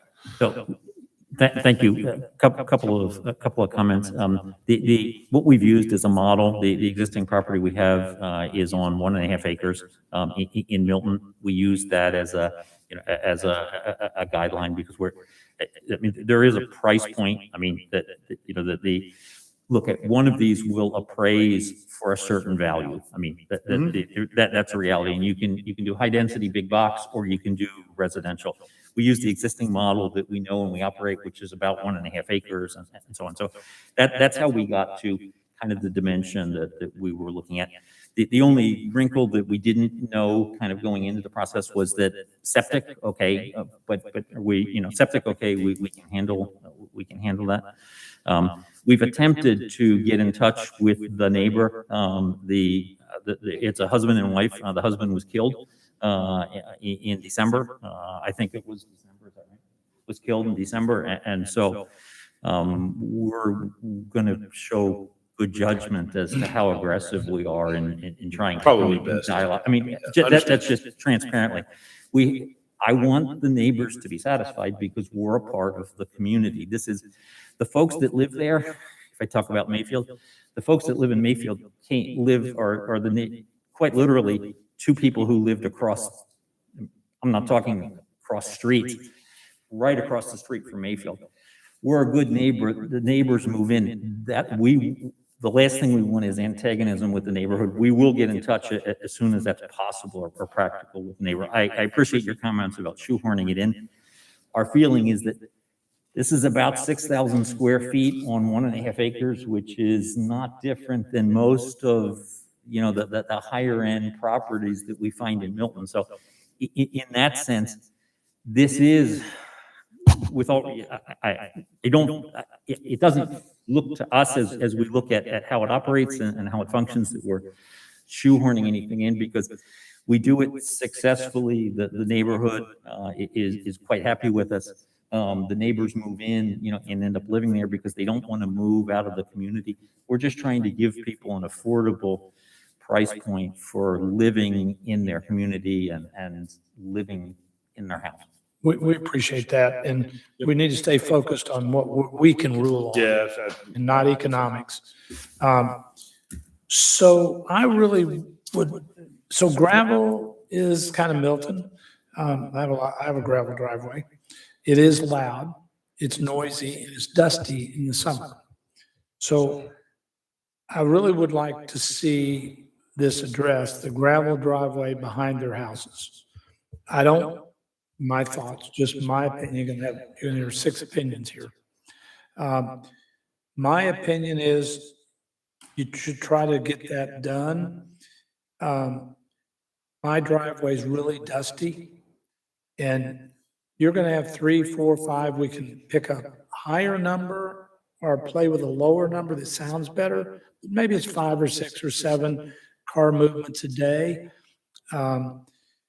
Maybe even more, but they all got to drive behind these people's houses, and gravel driving at 3 a.m. She has a point that would bother me. You've got employees coming at some time, 11, 9. Go ahead. So the employees would come at 7 a.m., at 3 p.m., and at 9, and it would only be employees, in the back. But I commented earlier that I'm okay with concrete. If concrete works, because those front spaces up front, that can't be gravel for wheelchairs. So your point is up front's not going to be gravel. The immediate place, the parking places up front will be concrete because they need that for wheelchairs. All right, let me bring this to, I think we've really got it. And so let's bring this to a head. Unless each of us, if the board could come forward with your concerns or pluses or whatever you think, and let's start getting our recommendation done. So from my point of view, I'm very concerned about the 50-foot buffer going away with the house next door. You want to use permit, you have the rights to ask for that, but then you're supposed to give us a 50-foot buffer for that neighbor, and you haven't even talked to them. So that is a giant concern for me. If I was that neighbor, and anyway, that's one. 2, the gravel driveway is a point. These people are right there. I do think you should find out about that buffer. That makes sense. I've been operating in Fulton County 50 years as a builder, 50 years. That would have been the way this higher density housing probably got zoned, is with them supplying the buffer. I think that helps your case. And the homeowners next door need to know that buffer's there.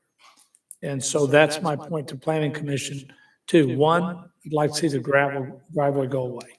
Number 2, I'd like to know, is there a buffer in the higher density housing in its original zoning? Is that really there? Those 2 things are important to me. And then I'd like to hear, I drove in the driveway and it was really rough getting out. I'd like to know what traffic improvements he's going to be required to make if he gets his use permit for this high-density zoning. Right now, it's a single-family house. That access is very difficult right there. What, we having a decel lane? What are we having here? So there, I had talked to the Public Works, to Sarah, who handles transportation and requirements. She did not require any kind of upgrade or change as far as like a decel or a left turn lane. They would be required to upgrade to a commercial apron to come out onto Cogburn. So that would obviously improve the accessibility going in and out. I was going to also comment that from a permeability standpoint, gravel is not really that much better than concrete or asphalt because it becomes, driven on and just becomes a hard surface. So, don't feel like that's key, it doesn't really make a big difference from it being, having rain being able and stormwater. It's pretty much the same as concrete. Okay. So those are my 2 points. Reed? Yeah. Well, I've got a couple things.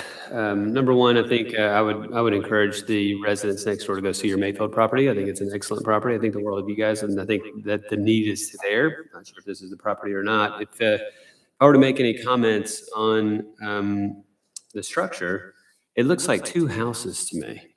It just looks strange. It just looks like people are going to drive down one of our city streets and look over and say, what the heck is that over there?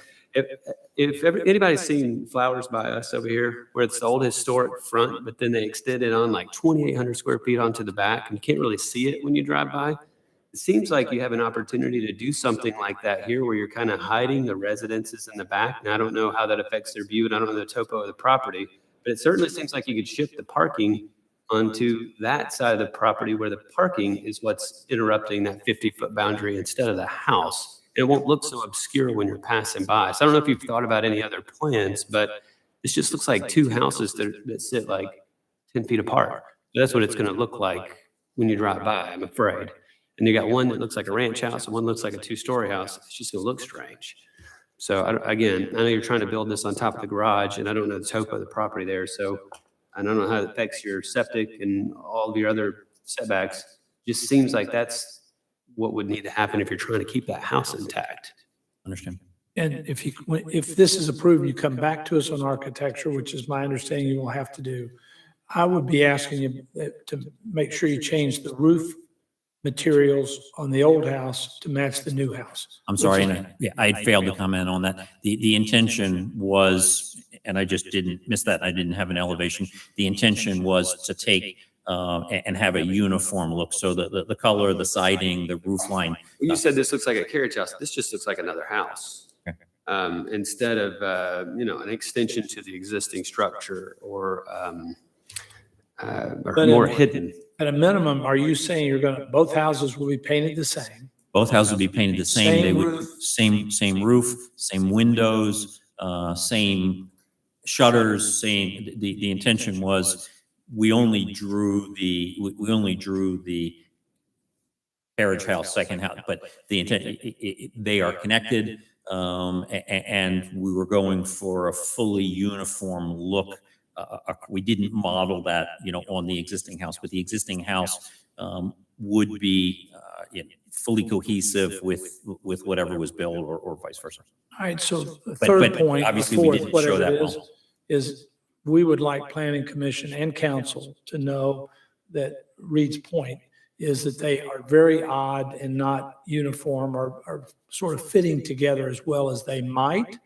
You might be thinking about that if you get through and get approved and come back to us. That's going to be Reed's point, and I agree with him. And I'd like to see them. One is just a big house and one's a little ranch, as he said. See if you can't figure out how to put those together a little better. Understood.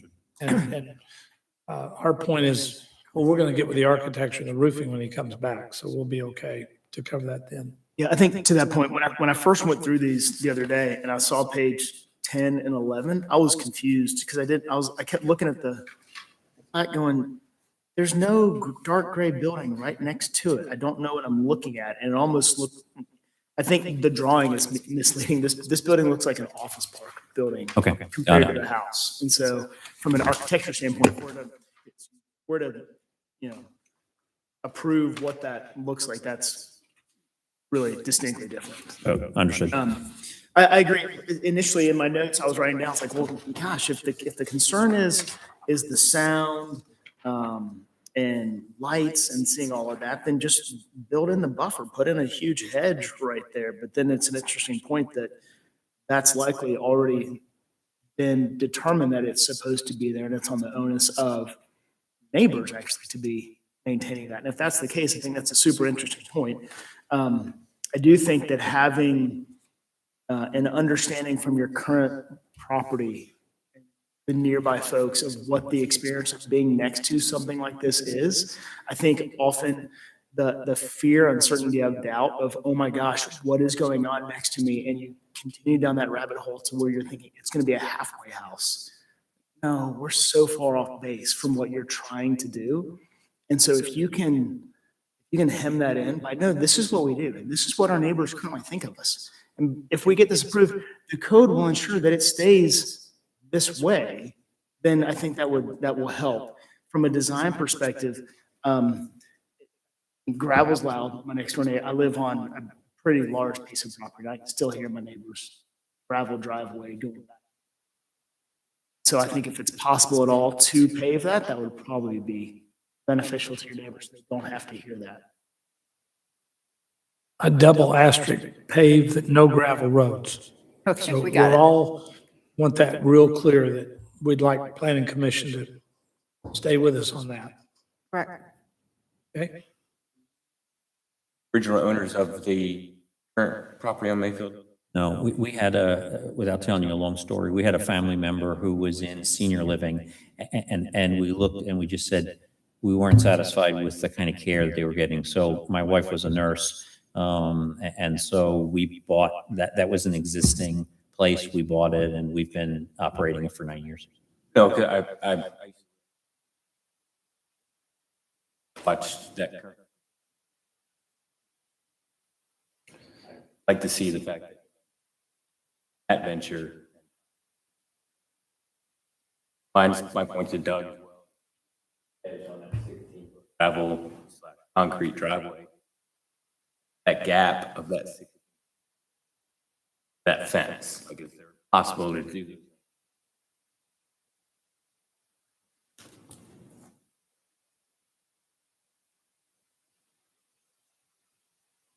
Happy with 16 property and Unhappy neighbors don't want to then come and live, so that's the last thing that we want. I'd like to ask the opposition to come forward again, if you don't mind. As this moves through, I'd like to be clear on something, that the city rezoned this 5, 7, 10, some time ago. And Robin, if this doesn't happen, you're already living there. What's going to happen and what can be done in T2 zoning?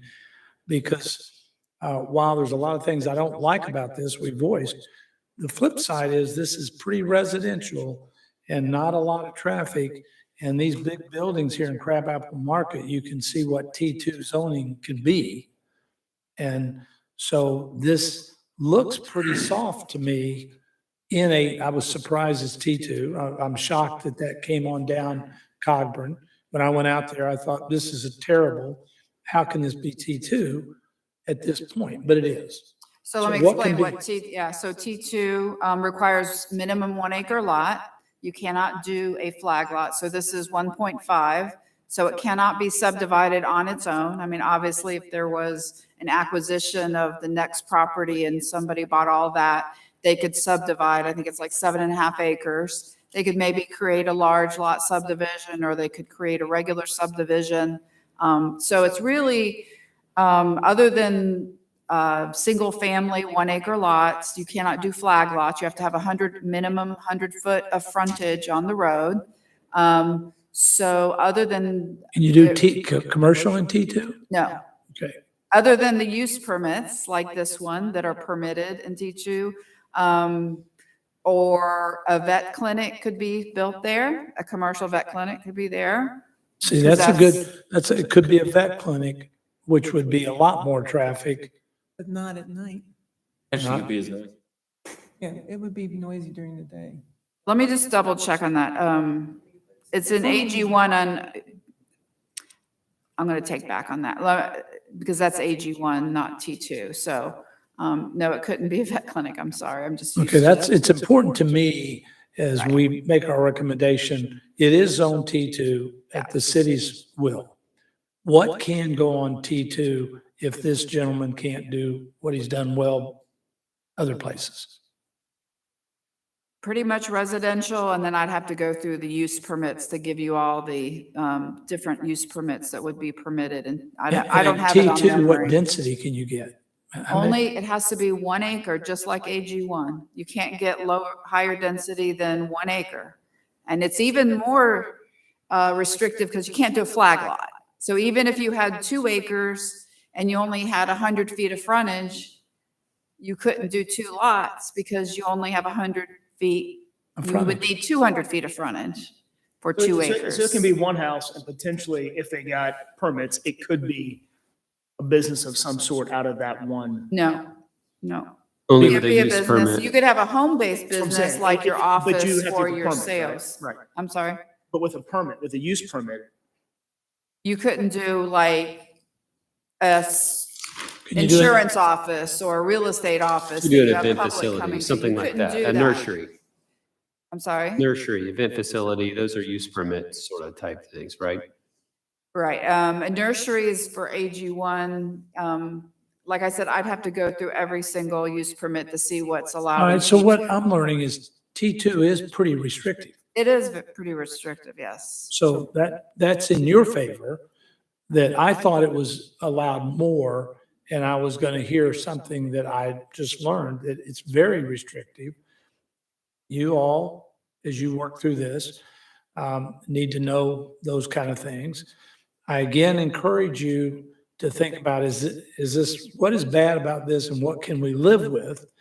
And talk to the applicant, who has done a good job other places, highly recommended by some of the board members, that you try to find compromise. It is going to become something else. Right. Do you I own the know that property? his Wait, current- do you own the property? No, you know, we have a. Subject to approvals. So if he doesn't get approved, then there's obviously a seller here, and they're going to try to find somebody to buy it, and you're going to be going through this again. Now, I'm not telling you to agree with him, but if there's any way to solve all the problems you can, then you should. As I look at the site plan, the houses, there's 6 or 7, the ones 3 or 4 back from you are looking at grass where that sewer field is. And so there isn't a driveway back there, and there isn't parking back there. So it's impacting 3 houses more than the other 3. And again, listen to what he's got, see if you and your neighbors, and if I were you, your group, I would reach out to the adjacent owner and as homeowners on either side and try to work together. Okay, I've been looking through the use permits. So other use permits that are allowed to request a use permit would be a church, a private school. So those are 2 other kind of institutional uses that could possibly ask for it. Those are the main. And so let me bring in a church or a Private daycare. school. A private school would be terrible. Yeah, but it could remain a single-family home too. This is where I try to help homeowners. It isn't going to remain a single-family home. Why is that? Land in Milton is so valuable, and this is very valuable, way more valuable than probably a single-family home is going to be. And they have the right to sell their property for the highest and best price they can get. And this is a great location. Now, who knows what happens, but the devil you know now may be the best. Well, I In the think, future. to tell you the truth, a church on Sunday morning would be pretty loud, but this guy's gonna have people coming in at night and they've got to lock their cars, dude, and all this kind of stuff going on. I mean, I just feel like there's gonna be a lot. If I could, just real quick, with my father-in-law being in a facility, he goes to bed by like 7:30. He Like, does, but the employees have to come and take care of So him. what time did you say the employees? Why would leave? they come at 9 instead of 11? The one Why they group don't has, come at 11, that the employees come, you have cars leaving, car coming in 9:30, 9:15. so that person has to be there from like 9:30 to 7 in the morning? Yeah, so there's an overnight person who is there from 9:30 at night till 7 o'clock in the morning, and there is no traffic. The folks are in bed at 7:30, 8 o'clock, 9 o'clock at night. There is no overnight traffic. As a matter of fact, if there was overnight traffic, I'd be concerned.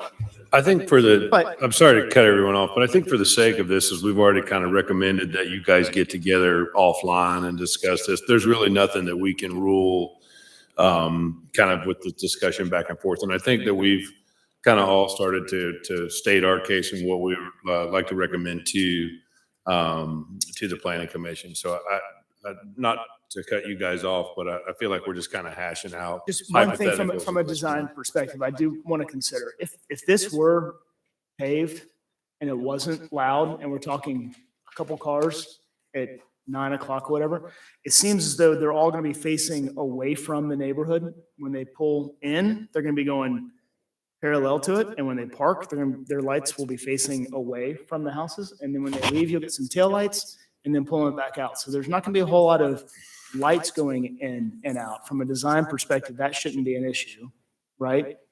I think that the noise from the gravel would be the biggest issue. And if that's something that you're willing to figure out from a pervious, if that's able to happen, then. What about, I had one last point, and I agree with Ken, we're beginning to, so we'll just get to our recommendation. I do think the first 3 or 4 lots, and this person's has a louder noise, louder issue closer to the front.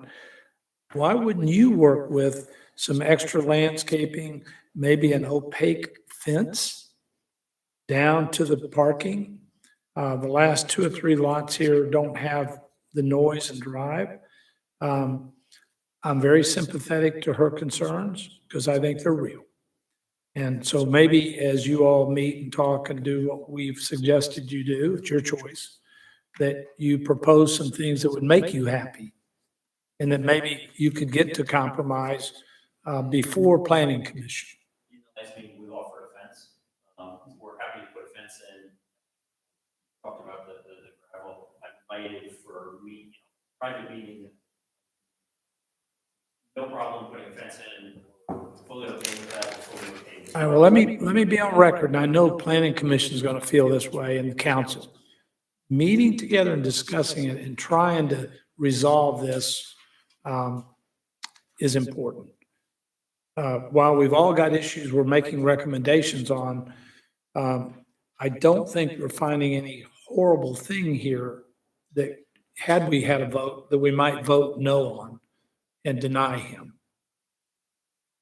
You really like to have this next to your house? I mean, it just really, Would you rather have that, or would you rather have something like Village Park, I don't know what Village Park is. one of these gigantic communities? Well, again, I don't think that's in our realm, and I'm going to defer to Ken's comments. Let's wrap this up.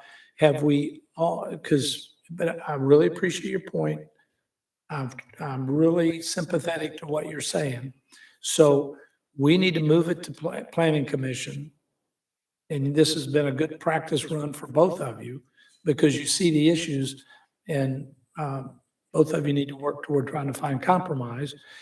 But I would tell you, as Robin gave us the uses here, there could be something else and just work toward that. Have we made all of our recommendations? One more recommendation. I think it would probably be good for you to go and see his other place too, for one of 2 reasons. Either it may ease some of your concerns, or it may give you some ideas and suggestions around how he could do things differently, or at least present them here that may give you more peace of mind.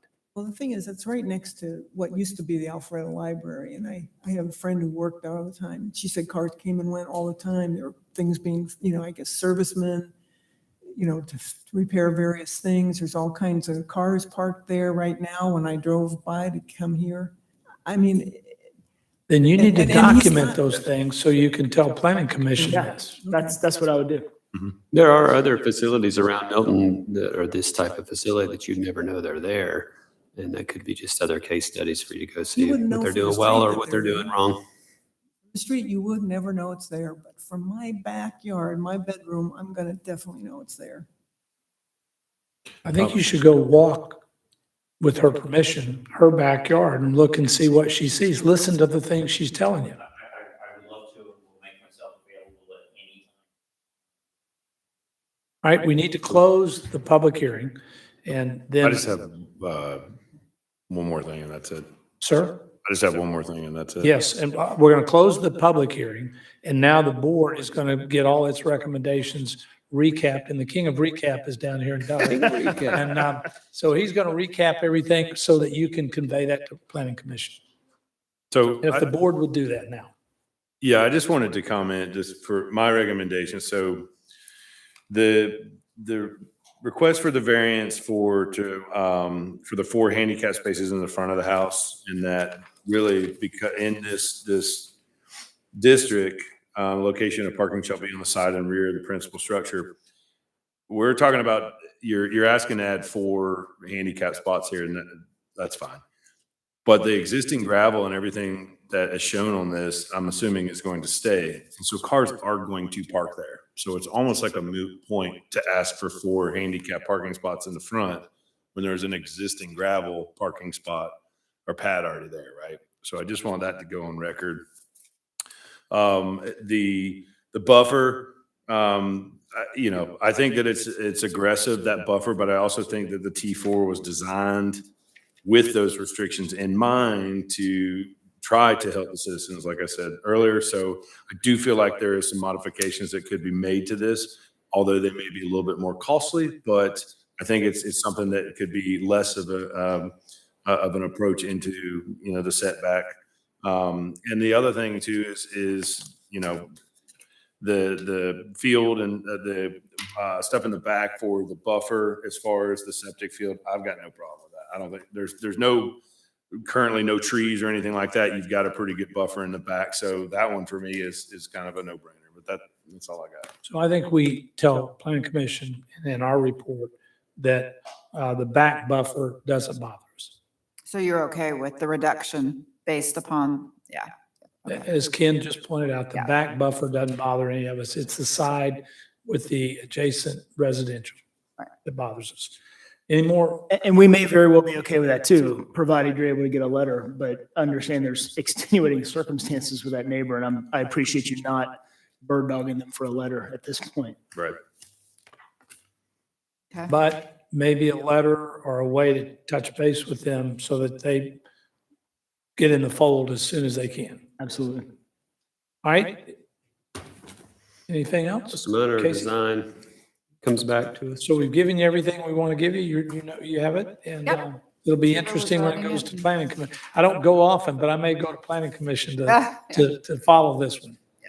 And opposition applicant, we appreciate your time and that y'all came and that we hope we were somewhat helpful. Okay?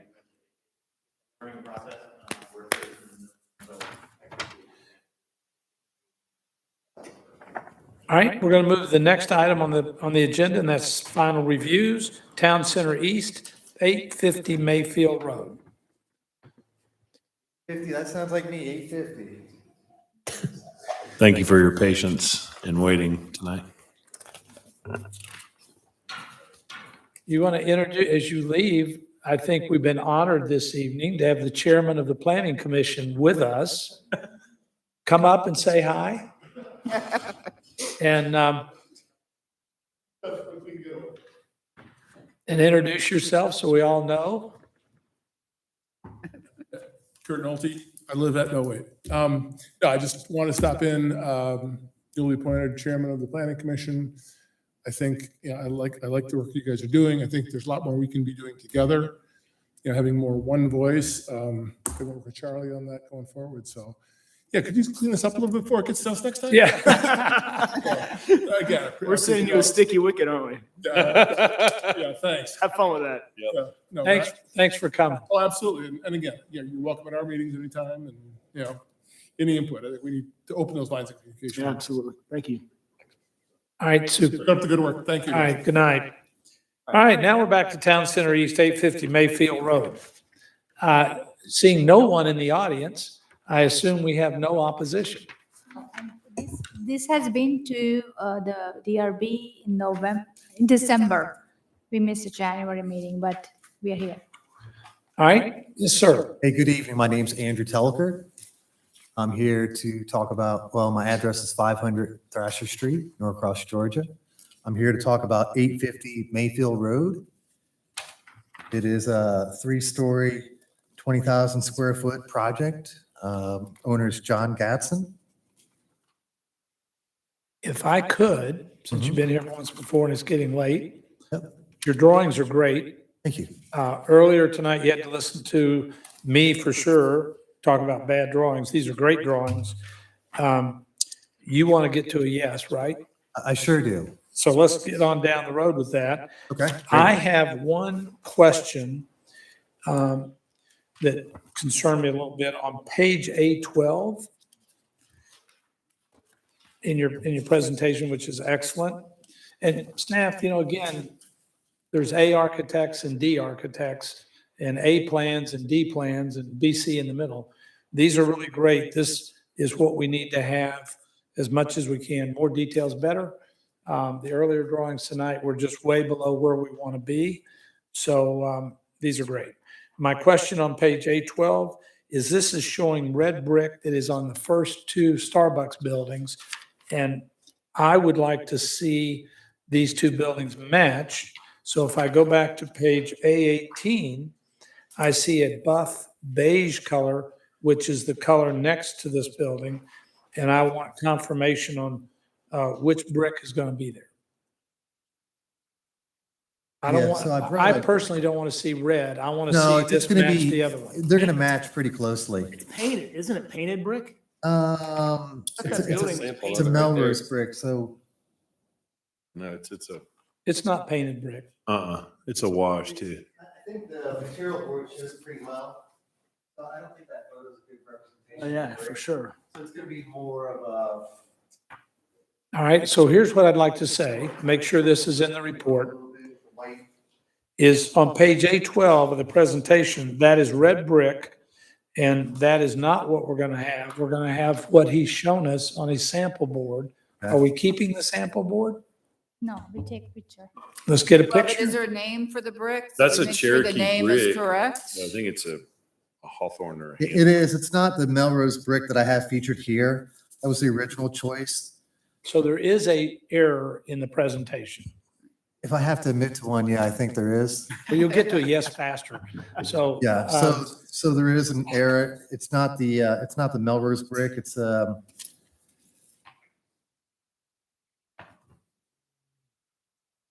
Belden brick, which is basically the white brick that you're seeing on the building. This was, So here's what we want staff to say. Mark out page 812 of the presentation, the Cherokee brick or Melrose, whatever's wrong here, and that the approval is based on this building matching the adjacent building next to it. That's all I want to do. Can we talk at all about page A7?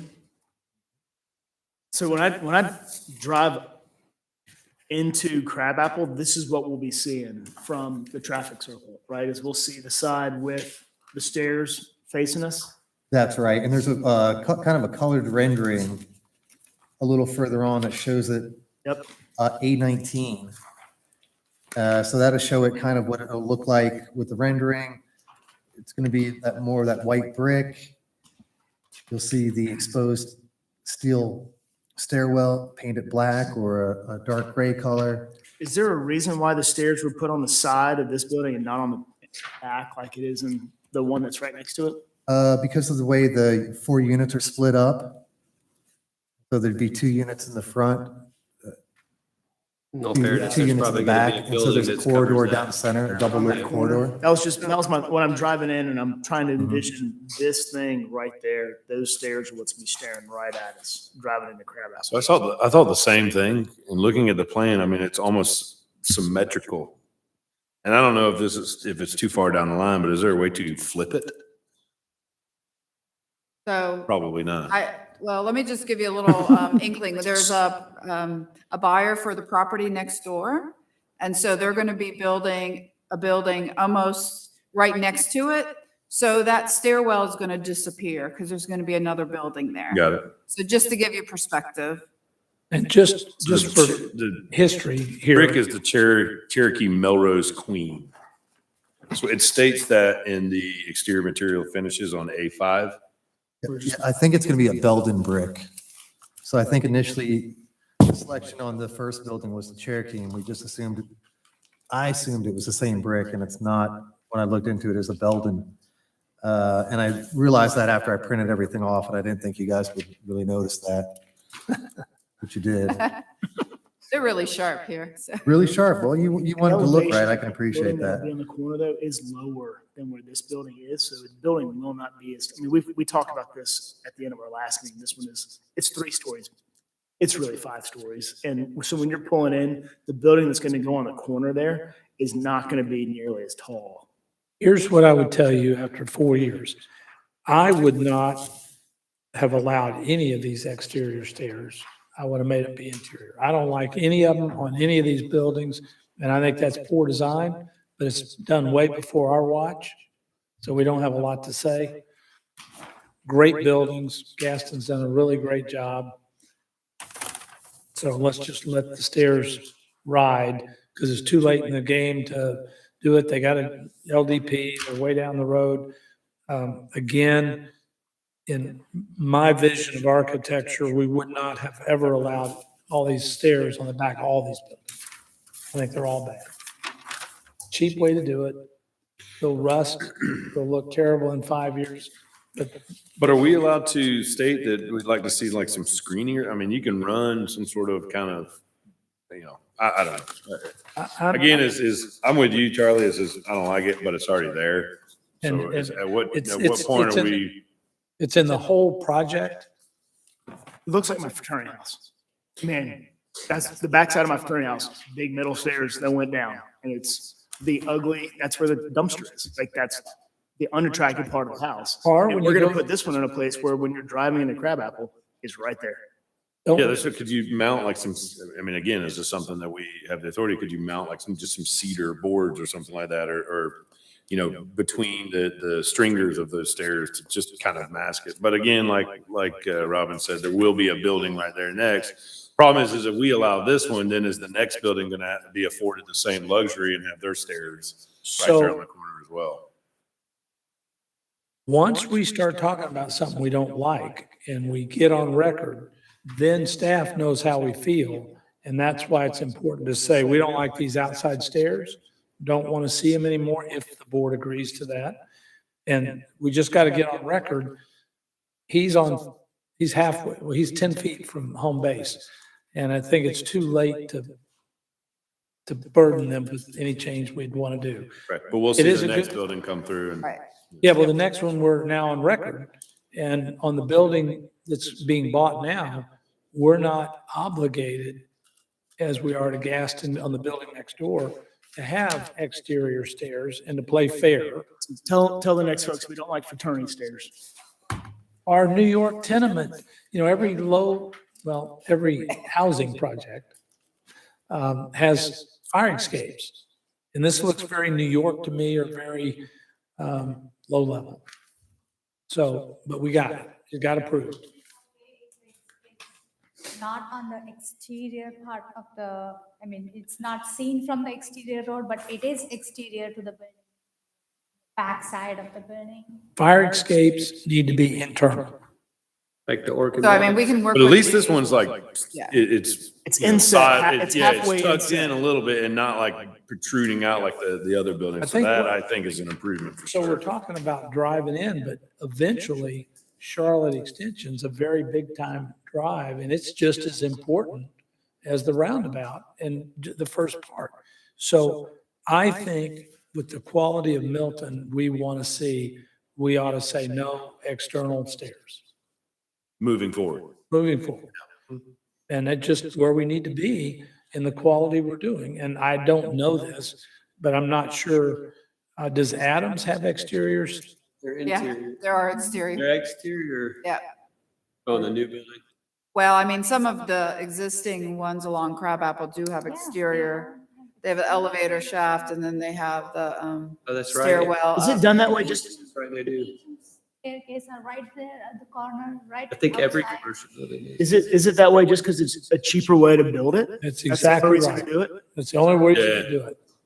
Interior, you have, your fire code, and you've got to basically build a, cinder block structure to, and encase that in. Well, case I don't there is think a the fire. cheaper goes in line with the Milton brand, if that's what we're trying to make sure that folks are adhering to. In the first meeting, we talked about the Milton brand and what we want to be going forward. And I'll give you a little update here in a few minutes on some things that have happened. And that's exactly where we need to be. And so staff, we don't want any more exterior stairs. So hopefully, we've already met once with the architect. They should be coming back pretty soon with some elevations. So we'll definitely, we'll talk to Bob and just say that that's the desire of the board, not to have exterior fire Exposed. stairwells. At different functions, the biggest thing that's been brought, everybody loves Adams buildings. Everybody loves these buildings, except everyone brings up, why did you allow to have the fire escapes outdoors where we have to look at them? I've heard that 50 times. And I don't disagree, and I'm glad Doug brought it up. And if the board's pleasure is that we don't want those anymore, we need to be clear that that's our pleasure in 2022. And that's what we're charged with doing. What other discussion? These are beautiful buildings. Thank you. We expensive. spent a lot of time on these, so we're real proud of them, And you I should. appreciate you saying that. Our whole team's been working on them. John's excited about seeing them go forward. I think the rendering on A18 kind of illustrates the plaza between the two buildings. It's on a bit of a sloping hill. We're trying to maintain as much as the vegetation on site as we can and get this building. And where we can't, we're planting existing trees, bushes, Remember, we were going to go home. and Let's wrap up. We love them. They're great buildings and they're beautiful. They're unique, fantastic architecture. thank you. Does the board have any other discussion now that we got the stairs out of the way and the brick color corrected? Is the lighting coming back or is that, this is everything? I think lighting's on the last page, kind of an 8.5 by 11. Last few pages.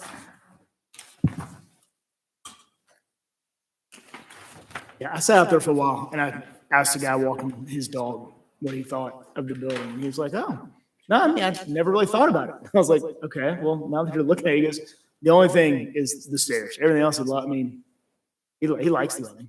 Mhm. I think the new one is good looking. It's cool. The stairs are the only thing, just pulling into Crabapple, seeing that, it just, otherwise, all good. Good, good. So we do. And we talk about the Milton brand, and as we're on record about that, your brackets, the wood really bring more texture to this architecture. The texture of the materials is really great. And the beige, lighter color brick softens that big exterior on Mayfield. I agree. So any other discussion? Hearing none, we're going to vote on this. So can I get a motion? Motion to approve. I'll second. All in favor? Aye. Thank you. Thank you, They gentlemen. really are great. Y'all did a fabulous job. Thank you very much. I Great appreciate it. architect.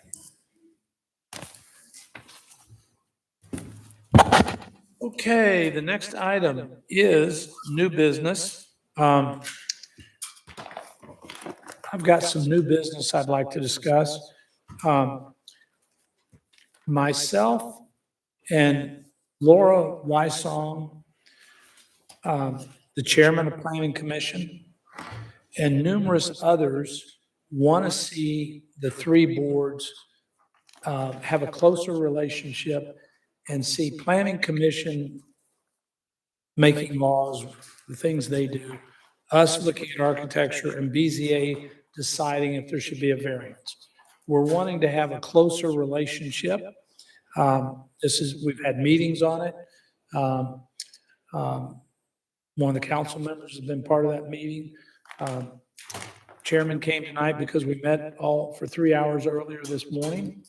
We would like to see an overlay district for Highway 9 that's being discussed. A lot of that's driven by Laura, who was our former chairman here, very active for the last 10 years in DRB, worked on the comp plan both times. And so we're working toward that. And Robin and I talked earlier, we would like to have a work session with the Planning Commission in March, as soon as you can schedule it at you all's availability, like we're going to do with BZA. Just meeting each other. I've been on this 4 years and I've never met the chairman of the Planning Commission or BZA. And there's been no working together. And the concept, the first couple of years I was here, it's like we send these things off into space and we don't know what the other boards do or what they're thinking.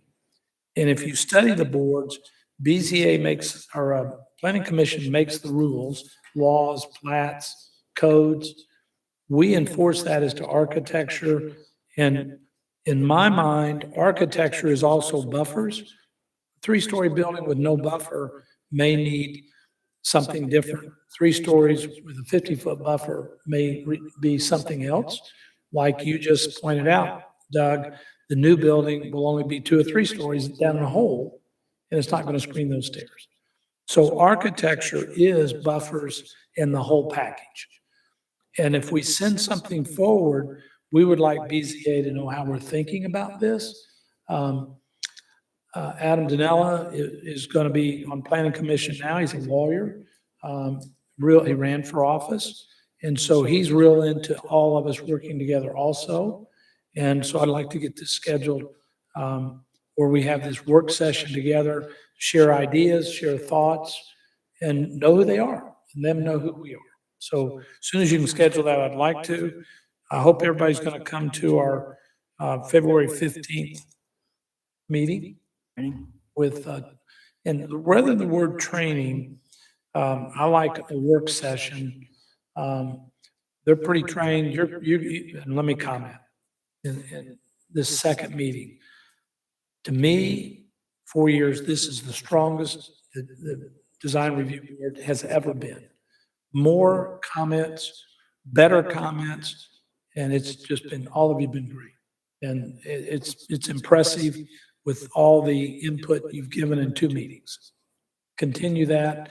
That's our mission, is to protect the citizens and protect Milton's brand. So that's what we want to do. So we're going to have our meeting, and I'd like to call it a work session rather than training. And at this point, y'all are doing I don't see you needing much training. Is that at the Blind Dog? Is that where that's going to be? It's at the Blind Dog in the bar. No, we're not in England now. We got to be careful. We won't be on the Got my board. hopes up there for a little bit, Reed. So I thought you were being serious at first. I was like, Yeah. oh, all right, this isn't so bad anymore. that did change, right? So no, we're here at 5 o'clock, this room on the 15th, right? And then y'all going to schedule the same work session with the Planning Commission. And that's why the chairman came tonight. It went so long, he went on left, but he wanted to encourage you to come. And we met for a couple hours today with Laura on our wish for this overlay district. We think Highway 9 needs a big, powerful overlay. And to get on with that so we don't get so many hodgepodge little things in that overlay. One of the things would say, no exterior stairs. And we'd get all the Planning Commission, us on record about what we want to see on Highway 9. A lot's going to happen over there. Bob's working on it now. We know that. We want to have Bob come tell us all about that and get to know what all's going on. Because you're going to have a lot of work to do on Highway 9. So that's my new business. I don't have any old business discussion. Any discussion? My only question is, and I emailed you about this, should we be using the Yeah. City of Milton email So addresses? I just talked to IT, was there, and yeah, he has created emails for you guys, and he just gave me the passwords and everything, so I will call you guys. He said just don't email the passwords, so I'm gonna have to call you and give Okay. you your password, but that's Just trying to probably. differentiate between my, Right, and to be honest, February 15th is a training because BZA specifically asked for the training session. They've been asking for a long time, so we thought that the presentation is going to be done by our legal advisor, Paul Freaky. He's going to present it and he's going to tell you about all the things that you should or should not be doing from the legal perspective, like not to engage public comment or into question answers. Like, she started asking you, would you like to have a witness? Just don't answer any such questions. So things like that. So you will hear from the legal. I think that's a good point. I've been to quite a bit of planning commissions, zoning councils, DRBs, and typically there's usually a city attorney or a representative there. And a lot of times it is very strict as far as what we can and cannot say. That's why I'm very careful. And I think it'd be helpful for me to know, what exactly we recommend, but then what should we comment on, what should we not? Like his architecture, he had all kinds of stuff presented for the assisted living home, but we didn't really get into that other than it, needs to look like two different things. So Yeah, do we have to make comments? Well, and that's coming back to us. that's why I know. at this point, it was like, okay, well, if it's coming back to the DRB, then So let me. were we just we weren't supposed to make comments on the. I think that's all well and good. I think that what I try to tell an applicant like that if he did not come with any architecture, that subject would come up. And that when it goes to planning commission, they want to know what it looks like. So it's kind of like, I want people to have a whole picture. And even though it's kind of jumping the gun a little bit, I'd rather have too much information than no information. Right. And then I think whatever input you gave tonight is very valid about in general, the architectures. And so I don't think I think that that's appropriate. Not every applicant will be able to do that, but I really encourage my use permits and rezonings. The more information you have, even though you would look at it again, somebody's going to say, what is that going to look like? And then they're going to be like, oh, well, I don't really know. And I'd rather them have an idea. Different because the issue there is what it is and how much it's encroaching on his neighbors. And are there design, regardless of what the house looks like, we'll get to that, but are there design aspects that can help ease the neighborhood tension, which is what will determine whether it gets approved or not. And if it's a design of a fence or a hedge of trees or concrete instead of gravel, those are design review board issues and topics, right? No, So I agree. we should be talking about that stuff and making those recommendations, even though it's not, what the house looks like, which it did look next to it. Yeah, We'll I'm get glad to- y'all brought that up. I didn't know what I was looking at in those It pictures. I was confused the like, heck out of me. I thought that the new house was going to be where the old house was. Yeah. Very strange. Figure that out. So should we be making suggestions completely in hypotheticals? If it does get approved, then here's what we would like to see. Is that the way that this is supposed to go? As long as the comments are related to that project, it should be Right, fine. yeah. So let me answer that clearly. The answer is yes. Anything you think's important should be put out there. And the planning commission should get it, and so should the council or wherever it's going next. If you on DRB have an opinion about buffers, trees, fences, architecture, you should get it out there and get on the record. It seems like when you say things like that, you say, well, if this gets approved, then here's what I would do, and you go into a big spill about what you think should be designed, that you're sort of approving it. That's what it No, feels like. no, you're not. That's not our, To the other people in the room, it could feel that way. no. I just think it's We're tough to here be done. we're but here, I'm- this is fine. before us, and we're going to send our thoughts to planning commission. And I see it. And I'm 30 years ahead of you doing these zonings. So one of the things that I learned early on from several council members is we're warm and fuzzy. You beat me up early on because I wasn't warm and fuzzy enough. Now I'm getting warm and fuzzy and you're beating me up again. So, and Reed did, he beat me up and said, even if you're going to say no to them, you know, they have a lot of feelings, these Mr. Feelings. And so I learned from him. We had numerous big debates after the meetings. And we have a very sensitive person here, really concerned about her home. And she, and I've been told this by council members, give them all the time they want to talk, listen to them, try to help them. They've never done this. She's never done it, and she'll never do it again probably. And help her understand to ask for things, ask for concrete, ask for more trees, ask for a fence. Show her that she can do that was what I was trying to do. And we can do that legally. Now, the attorney may go, and give us 42 cases, why not? There's nothing illegal or wrong about helping a homeowner get to compromise with an applicant and making it better for the applicant. And as I listened to this case, I was against it in the beginning, but the longer I learned about it, the more I said, is this not going to be probably the best thing that's going to happen here? And seniors, I would think, are better than a daycare or anything else. So, Yeah, there's a daycare on the other side of Yeah. that. yeah, Centers, right? Yeah, that's right. good point. Well, then you And you there's a got, daycare across the street. but you got, what's the, Yeah, seniors is what's the school across the Yeah. private school and then, Vernon. North Park, right across the street. I mean, So helping people, the king of helping people. I just don't, her concern was about the amount of traffic coming in and out of there. And that's why I want her to go see the other place, because I just don't see, I don't either. I don't see it. I don't see it being that much. And So the she next- had also a concern that came up at the CZIM was the number of emergency EMS trips, which I can get, because when you have a big box, you have 200 residents and there could be constant. So I asked Mr. Boyle, he has records of the last 8 years of how many EMS trips come to there. And I said, you need to be prepared to give that kind of data, because we think of big boxes and there's always, emergency vehicles in front of the assisted living places. I mean, I see that.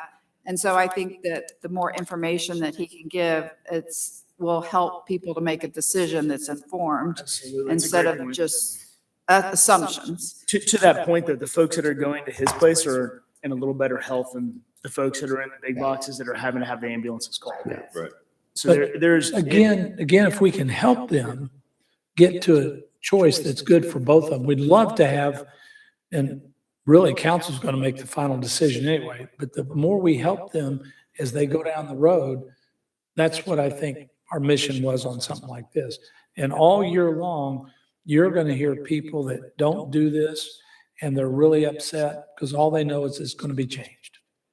And they're really concerned and upset. But one thing I've never come across is someone that wants nothing more than for something to be approved, but then yet recommend we deny it. Oh, my God. I have never in my life ever experienced something like that. So tonight's a first for sure. That was, In July. yeah. Yeah. And, that's just what you're going to hear all year long. But Yeah. yeah, to that point, so if we don't approve this, then you're okay with it sitting there another 6 months to a year until someone else comes along and can tear it down in 30 days from then? Yeah, because even the thing is too, is 60 we or don't 90 know days. is Right. has that home been in probate? Right? Probate sometimes takes 2-3 years, especially with COVID. They weren't even doing any kind of eviction cases and stuff like that. They weren't handling most probates. So I didn't want to dive into those kind of questions, which I'm assuming he probably had no idea or no clue about. But to me, I think that you let them vent it out, but then at a certain point, it's kind of like, all right, let's move on. Yeah, that's what we got to do. We got to be sensitive to what they want to say. And then when we know it all and that we've heard it all, then we move it along and we get to where we got to get. Yeah, it is interesting that he's arguing that point. I think a lot of what we're going to hear too, and just because I've dealt with this and seen this with another issues, there's going to be a lot of FUD thrown out there that you're going to have people coming and protesting against something they have no idea what the. Yeah. I think that's where it becomes incumbent upon us to vet out what's really going on here. What is the applicant really asking for? Yeah. It may not be anywhere near as ugly and crazy as you think it's going to be. And in all the years we've gone before people, they'll stand up and say, if you let him do this, it's going to create traffic. Well, it's zoned commercial already. Maybe I'm doing some other commercial thing, but it's going to create commercial. And you got to help guide them that that's not the issue. Guarantee my wife goes in and out of the driveway 15 times a day. I was going to say, I've got I high school guarantee. boys and they make more trips than that, I can assure you. Right. All right, let's go home. Are we done? Any other discussion? Adjourn. Get a motion to adjourn. Yes. Can I get a Thank you. motion to adjourn? Second. All in favor? Who made the motion and who seconded it? I made the motion. Okay. It's hard to read. And then if you want to leave your plastic folders, so we use them. Hey, this is great, by the way. I discovered this when he started showing stuff up there. I was like, oh, I can turn my screen on and see it even better, right? Yes. here. I was wondering that last time. I'm like, well, they didn't turn it on for me. I guess my. One time at planning commission, we thought they were broken and then it was just learn my lesson, just turn them on.